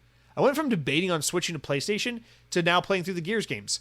How have I missed these? I always felt like Gears was the lesser Halo when it came to Xbox shooters, but I never really gave them much thought. But dang, these games are seriously good. Dude, what an awesome opportunity to get to play through all the Gears games for the first time. That's good shit, dude. I'm really curious what you think about them. Anytime someone writes in, they're like, "Oh, I'm playing Halo for the first time." It's like, dude, let us know what you think when you finish them. Write in, let us know what you think, man, because it's cool to have that first time perspective in the year 2024 when you don't have the nostalgia and the zeitgeist of everything we all went through in the 2000s and beyond, playing those games as they came out. So I'd be curious to know your thoughts once you've kind of made it through them. If you liked the newer games more, if you like the older games more, how you feel about the transition from Epic Games to the Initiative and all that, or the Initiative to the Coalition. So yeah, let me know what you think, man. But good to hear from you, man. Glad you feel a little more confident and a little more faith in the Xbox brand. I think we all feel that way a little bit after Sunday, so it's good. I think Xbox fans needed this, so it makes me happy, not just because I'm happy and I loved it, but because it makes me happy knowing that all you guys also are feeling a renewed sense of investment and happiness and content with your little nerd fandom thing. Because I mean, dude, listen. It's not good out there, man. The politics stuff, that's not going to get good. The economy stuff, that's not going to get gooder. It's not going to get gooder at all. It's going to get badder, in fact. It all sucks, man. There's potholes in the roads, man. They got fucking chemicals and plastics in the water. But we can all take comfort knowing that our Xbox is good as shit, dude. Xbox, we got all the Xbox stuff going on. The games look good. The Game Pass value is there. The consoles are good. The controller looks pretty and feels good to hold. So it's all good over here on the Xbox. We're unlocking Gamerscore, we're rolling credits, and we're having fun while doing it. Wes H, congrats on the family. Just want to say, thank you for writing in. Mike Clark writes in and says, there's so many games I could spend an hour or two typing away about. The showcase was truly impressive and left me astounded. However, it wasn't just another show or not show that struck me, but rather that Phil Spencer said in his introduction, it has been 10 years since Call of Duty appeared in our show. It's been even longer since all Call of Duty players received the same game simultaneously. Moving forward, everyone will experience the same game together, including the Black Ops 6 beta, the seasonal expansions, and updates right at launch. I generally avoid fanboy debates, but it's undeniably quite amusing. Yeah, Xbox has found a way to find their own monetization method that works, or that they think will work for them. We're still in the testing phase, where they don't have to remove content from other players. That's how the game's always been played. And you'll keep, to be fair to PlayStation, Xbox started it.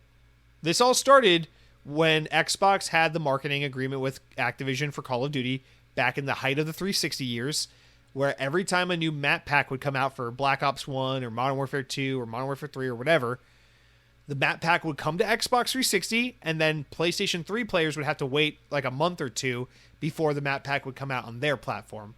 So Xbox definitely started it. PlayStation took the mantle from them in the PS4 generation and said, fuck you. And then they got the marketing deal from Activision, and they started doing the slimy things that they do today. I think it's worse than it is today because so much more of it, so much more of the content depends on our ability to all be there together at the same time, but the principle is largely the same. So just to be fair, but yes, I love that Xbox's new strategy doesn't involve taking away shit from PlayStation. If anything, it involves adding shit to PlayStation, which in some cases I don't love, because come on, man, Halo on PlayStation, really? Call me old-fashioned, but I just like my Chiefs on Xbox is all I'm saying. But yeah, no, I agree that stood out to me as well. I thought that was a really poignant thing to open with, and it's cool, man. It was a really great way to start the show. Objects in Space writes in and says, easily the best showcase in years. Black Ops looks great. Perfect Dark was a pleasant surprise, but by far, I'm most excited about Gears of War E-Day. Love the idea of a prequel. I think it's a really interesting time period to explore, and I certainly won't be mad at more backstory for Marcus and Dom.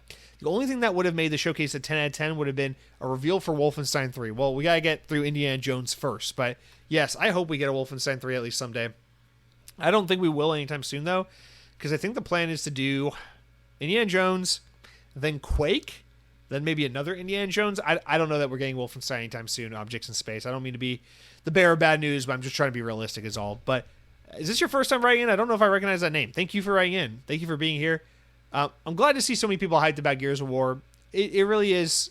It is comforting. I am very excited about Gears of War E-Day as well. I know I'm giving a lot of shit because I wanted to see Gears 6, but I am also very nostalgic. One of my all-time favorite video game memories in my entire life. Even though Gears of War, I like Gears of War a lot. It's not like a top franchise for me. It's probably not even top 10. Maybe an Xbox. If we're just talking about Xbox, it's top 10, but Gears of War is a gaming series I like a lot, and I have a lot of nostalgia for, but it's not one of my favorites. But one of my all-time favorite memories in video game history is the first time I played through the first Gears of War game. I went over to my best buddy Ernesto's house growing up when we were kids. One night, it was like a Friday after school or something. I went over to his house to sleep over, and his dad took us to Walmart, and we went to the Xbox aisle, and we picked out Gears of War, and we got it, brought that shit over to his house, stayed up the entire fucking night eating like Domino's pizza, frozen TV dinners, Coca-Cola snacks, dog shit food, and just playing the entirety of Gears of War. I remember we stayed up the whole night. The game is what? It's like, the chapters are long, but it's only like 6 chapters, right? The first game. I think we played like 4 chapters, fell asleep, woke up, immediately finished the game. And I'll never forget that. I remember just being like, I don't think I've ever just played a game from start to finish all the way through. A game that is longer than like an hour long, like NES style game. I don't think I've ever done that with like a AAA modern video game before until that night. And I just remember being like, that was some of the most fun I've ever had with the video game. Just staying up all night with my best friend, playing through that fucking game.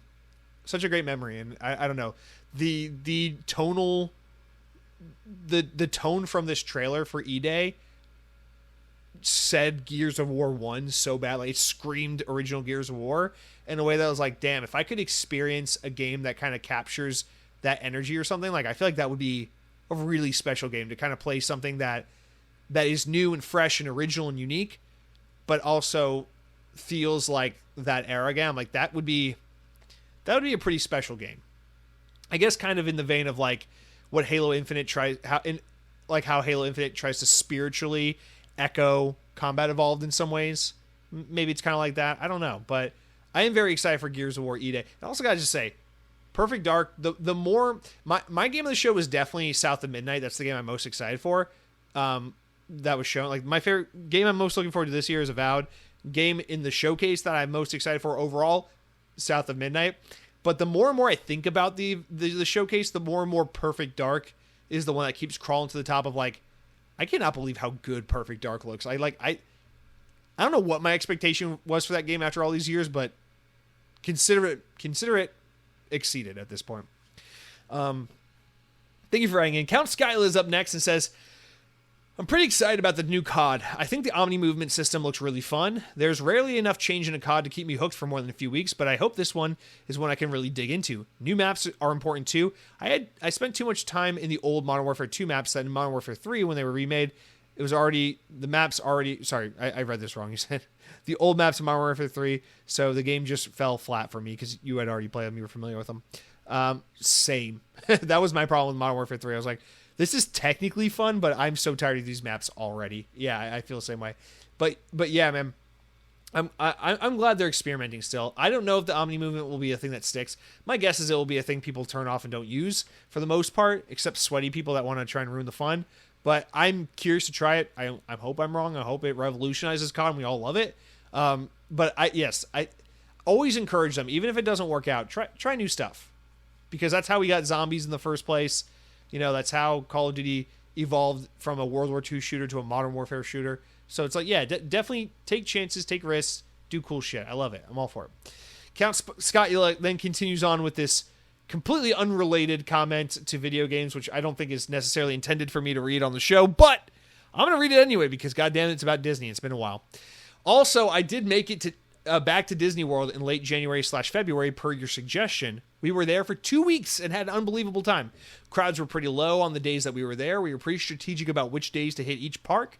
On top of our normal park days, we did the After Hours event, which ended up being one of the best things I've ever done. Riding Tron and Guardians of the Galaxy Cosmic Rewind on repeat was something I didn't think would be possible, but parks during those After Hours were like ghost towns. We had Big Thunder Mountain all to ourselves. Each family member got their own car on the train, and the fireworks were going off the whole ride. When we got at the end, they let us stay in our spots and ride again. It was literally magical. We also got to go to Universal for the first time, had a great time there, and finished up the trip with a couple of beach days on the Space Coast.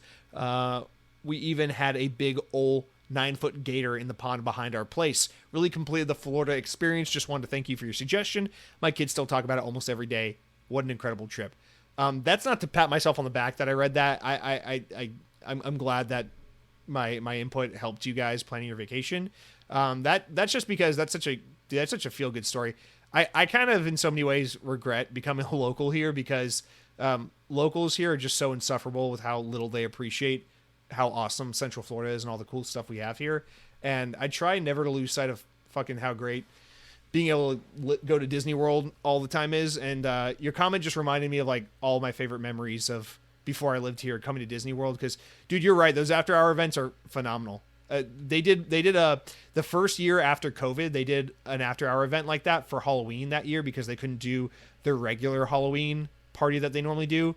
And all the fucking stuck up theme park kids were like complaining and bitching about it. It's so expensive. It's so stupid. Why are they doing this? And then I went to it because I was just so starved for some like Disney Halloween fun. So we ponied up the money and went to it anyway.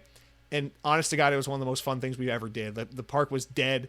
It was Halloween atmosphere everywhere. It was fun as shit. They had little parade floats. They had like unlimited Mickey ice cream bars and popcorn and Coke. And yeah, right, dude, there's something about it when you get one of those nights where you're like on a ride and then like the ride ends and the ride op is like, you guys want to go again? No one's here. You're like, fuck yeah, keep it going. So great, dude. Back in the day, Disney used to, they haven't done this since like 2017 or something. It's been a while, but I miss this so much. Like back in my old trips in like 2015, they used to do after hours, and it didn't matter what hotel you're staying at. Even if you're at the cheapest hotel, you're staying at the $85 a night Disney hotel back in the day, like they would give you this, but it would be like Magic Kingdom would close for regular park guests at midnight, and then the park would stay open till 2 a.m. for guests staying at Disney hotels. And there were a couple of times, I swear to God, where I would be, it's like 1:30 in the morning and you're still at Magic Kingdom and you're like on Space Mountain. You're like, again. You just keep looping that shit. Dude, those are And if you catch a roller coaster or a spinning top ride like during Magic Kingdom fireworks, dude, yeah, that's a special moment, man. I've Astro Orbiter and Tomorrowland, the little spinny top spaceship ride that you have to take an elevator up to get to. If you can time it right and ride that ride during Happily Ever After fireworks, that is like full stop. That feeling that moment is exactly like what it looks like in the commercials when you see like the perfectly happy family that's like riding around Disney World and they're meeting Cinderella and seeing fireworks. It feels like that. It's so fucking special. So I don't know. It just makes me happy to see you guys had a great time. Enjoyed Cocoa Beach and Universal and all that good stuff. And also, shout out to Tron. It's a great roller coaster. I don't give a shit what they say. Have a great week, Count Skylar. Thank you for writing in. It's good to hear from you. And start to wind down with a couple other comments. Shifting back to Xbox away from Disney. I'm sorry. I haven't been to Disney in a little while. I miss it. I want to go to Epcot if I can. Please, for the love of Christ. Cronky writes in and says, really great showcase. Every time I think of it, the awesome games shown, I realize I missed like 5 more of them. Regardless, for me, Avowed, Age of Mythology, Gears, and Atomfall are my top picks. No insults intended to the rest of the games. It's just there's that much good stuff that was shown. I'm concerned, however, about things that weren't shown. Double Fine really should have had something to show by now, but they were absent. In light of news about layoffs coming, I am worried. I hope it's nothing and that they are planning to use Double Fine in another showcase or another Shadow drop game. Also, no Contraband, which I predicted and you dismissed the last time, and no release date for Aura History Untold, and nothing about Clockwork Revolution. We'll look at a couple things. Aura History Untold just got its release date, so you wrote this comment before that happened, but now we know about that one. Clockwork Revolution, that one didn't surprise me at all. We know that game's kind of early in development. That last year was one of those, we're announcing it, we'll see in 2 years kind of thing. If we don't see Clockwork Revolution next year, I would be a little concerned, but I didn't really fully expect it to see this year. I thought it was like 50-50 chance, so I'm not worried about that one at all. Contraband, though, yeah, I think we can all agree it's vaporware at this point. I don't believe in Contraband. It's not happening. That studio also just experienced a layoff, so who the fuck knows what's happening with that game. But as for Double Fine, I know that's the one it seems like everyone's really concerned about. I think they have one more year before they absolutely had to have a game to show before it's like worrisome, because Psychonauts 2 came out in 2021. Yeah, fall of 2021. So it's been 3 years. And games normally take like 6 to 8 years to make these days anyway. So I think if they don't show a game by next year, there's a problem. But I don't think it's necessarily the end of the world that they didn't have anything this year, because the thing that Double Fine has in common, along with Undead Labs and Compulsion and the Initiative and all these other teams that have taken a fucking million years to get to where they are today, is that, keep in mind, they had to staff up and go from being a small indie team to being a AAA team. So whatever they're working on next, a lot of the past 3 years has been about pre-planning, greenlighting, staffing up, trying to get the team together and all of that. So it's not like they were able to just succinctly move from Psychonauts 2 right into the next game. So I suspect that is part of why we haven't seen anything from Double Fine. But yes, like you, I am also concerned. If someone is on the chopping block, you would assume it's someone who hasn't put out a very profitable game in a little while. And since they're kind of in between projects, that does make them an easy target, or so it seems. So fingers crossed. I can't wait to get that bad news over with. I am very worried about who it's going to be, what it's going to be. Best case scenario, it's a couple layoffs at various studios and no one gets shut down. Even better case scenario, no one gets laid off, no one gets shut down. It's a good day. We Chick-fil-A, we all move on and live a happy life. I don't know. But we'll see, man. All right, we got 3 more comments left. OG Man writes in and says, thanks for reading my Twitter comment last show. First, lol, love to check back in on YouTube every now and again. Yesterday or Sunday really had me hyped. Xbox is in a good place now with what they showed. Just showed trailers back to back to back. OG Game Pass guys, it is our time. I agree with you, man. Absolutely. Thanks for writing in, OG Man. Hope you're having a swell day. Oh my god, what's going on with getting tired, man? All right, next up, I love this one. It brings a smile on my face. Silver Black writes in and says, Treyarch makes the worst Call of Duties, and Taco Bell is god-awful. So at first you commented, and I was like, just ignore it. He's entitled to his opinion. He's wrong, but just ignore it. And then Cronky chimed in and says, talk about walking into the lion's den, which I actually thought was pretty funny. And then you responded, and this is where you got me. This is where I couldn't help but interact. You got me. You said, you responded to Cronky, and you said, I'm seriously passionate about both of these claims, and I'm so sick of hearing it. Been listening to these false claims for years, I finally snapped. All right, man. I'm glad that I could drive you to hopefully become an alcoholic and lose your brain at this point with my nonsense. But seriously, man. Okay, here's the thing. You saying Taco Bell is god-awful doesn't bother me at all. That's fine. Everyone's entitled to their own opinion. I know Taco Bell is technically trash food. That's fine. You probably have the more appropriate opinion in saying that, and I can live with that. But you saying that Treyarch makes the worst Call of Duty games, Silver Black, do me a favor. Give me your IP address. Give me your fucking gamer tag and your Microsoft login. Give me your password.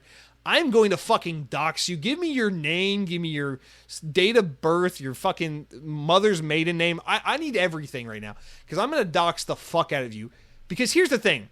If you said, I prefer Modern Warfare to Black Ops, I would be like, just like Taco Bell, to each their own. I like Modern Warfare. I think Infinity Ward makes good Call of Duties. I think Black Ops is better. I think Treyarch is better. But I like Infinity Ward and I like Modern Warfare, so I'll allow it. But you are insinuating by saying Treyarch makes the worst Call of Duties. What you're insinuating here is that Sledgehammer makes better Call of Duties than Treyarch. And that's what I can't stand for. You like Infinity Ward? You hate Taco Bell? We're all good, brother. We can still be friends. You think Sledgehammer makes better CODs than Treyarch? All right, man. So please, I'm begging you, write in, let me know. Tell me how Call of Duty, what's it called? Fucking, my mind's desperately trying to forget about it. Call of Duty Vanguard, Call of Duty World War II, Call of Duty Advanced Warfare, and Modern Warfare 2011, which is the worst of the Modern Warfare trilogy. Please write in and let me know how those games are better than Call of Duty World at War, Black Ops 1, Black Ops 2, Black Ops Cold War. Please, for the love of God, I'm dying to know. Balls in your court, Silver Black. You have 20 minutes to respond, or I'm fucking Uber eating Taco Bell to your doorstep because I have your information. I'm doxing you now. All right. Thank you for writing in. Have a great weekend, by the way. Let's wrap it up, guys. As we always do, Mr. Sexy-ass motherfucker Headhunting Halo writes in, and we got to round things out with his nonsensical beauty. He says, so, the show was great. However, I feel like there's a lot of these games since 2025 that are releasing. I really feel like a lot of these will get delayed, but I'm happy to see Max is coming back from for Life is Strange. Very nice. I agree with you. That is nice. And it's releasing this year. Gears, Fable, Doom, all have my scope sighted in. But seriously, I've been waiting for a new Banjo-Kazooie game for years. I keep thinking that it will be this year, but it hasn't happened yet. Next year is going to be a busy year for games. That's for sure if they release when they're supposed to. You know who could make a good Banjo-Kazooie game? Double Fine. Maybe, I don't know. Fucking, I'm just making it up. But hey, Headhunting Halo, I love you. This comment actually made perfect sense. That's fine. But again, I'm not trying to be the bearer of bad news. I'm just trying to be realistic and bring some I guess just bring some realism to it all. I do not think we're getting another Banjo-Kazooie game. I'm going to ask you, please, nicely, do not get your hopes up for it, because Headhunting Halo, I love you. You're a national treasure, and you're a sweet little gem of a human being. And I can't stand to watch you go through the hurt year after year of not seeing a Banjo-Kazooie game get announced because your expectations were in the wrong place. Listen, man, what's something I love that's stupid and never coming back? Listen, I would love nothing more for a $200 million AAA Crossfire X sequel that has all the polish that Crossfire X didn't have. But it's not happening. And that's not to say Banjo-Kazooie is on the same level as Crossfire X, but it is to say I just don't think there's room for Banjo-Kazooie. I don't think it would work in today's market. I think Xbox would have gone to the well on that one by now if we were going to get it. I just, listen, maybe I hope I'm wrong. I hope you're right and I'm wrong, and I hope we get Banjo-Kazooie. But, because I too would like a new Banjo-Kazooie game. But I just want to, I don't know. I love you so much, I feel a need to protect your heart from all the hurt and pain that this world could throw your way. And so I just wanted to say it. But Headhunting Halo, I do hope you're having a wonderful week. Now, I know your wife is back now, so you're back on the leash. You got to wash behind your ears, and you got to brush your teeth and be in bed by 10:30 now. So let me know how it's going. Is it good to have her back home? I'm sure it is. I'm sure you miss the kids, so it's good to have the family together. Family's important. Headhunting Halo, thank you for writing in, and thank you all for writing in. Thank you all for listening. This is a very long episode of Xbox On, but that's it. We're done. Next week when we convene, There's no Ubisoft Forward. We're going Ubisoft back next time. We're going fucking summer. We're going Fall Game Fest. We're going Xbox show my butt. We're done. No more showcases. No more anything. Now we get to move on and talk about the implications of these games and their release dates and what it all means to the brand, and we get the new stories about this game has a release date, this game's been delayed, this game's been delayed, this game's been announced for this date, and then 2 weeks later this game's been delayed now.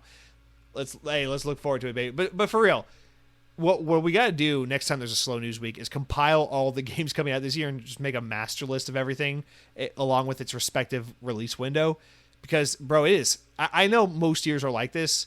But remember last year was like, I don't think there's been a year this good in gaming since like 2007. I don't know if this year is like last year, but it's close. In my opinion, it's close. There's a lot of really good games coming out, at least this fall, and I'm super hyped. So I'm really looking forward to it.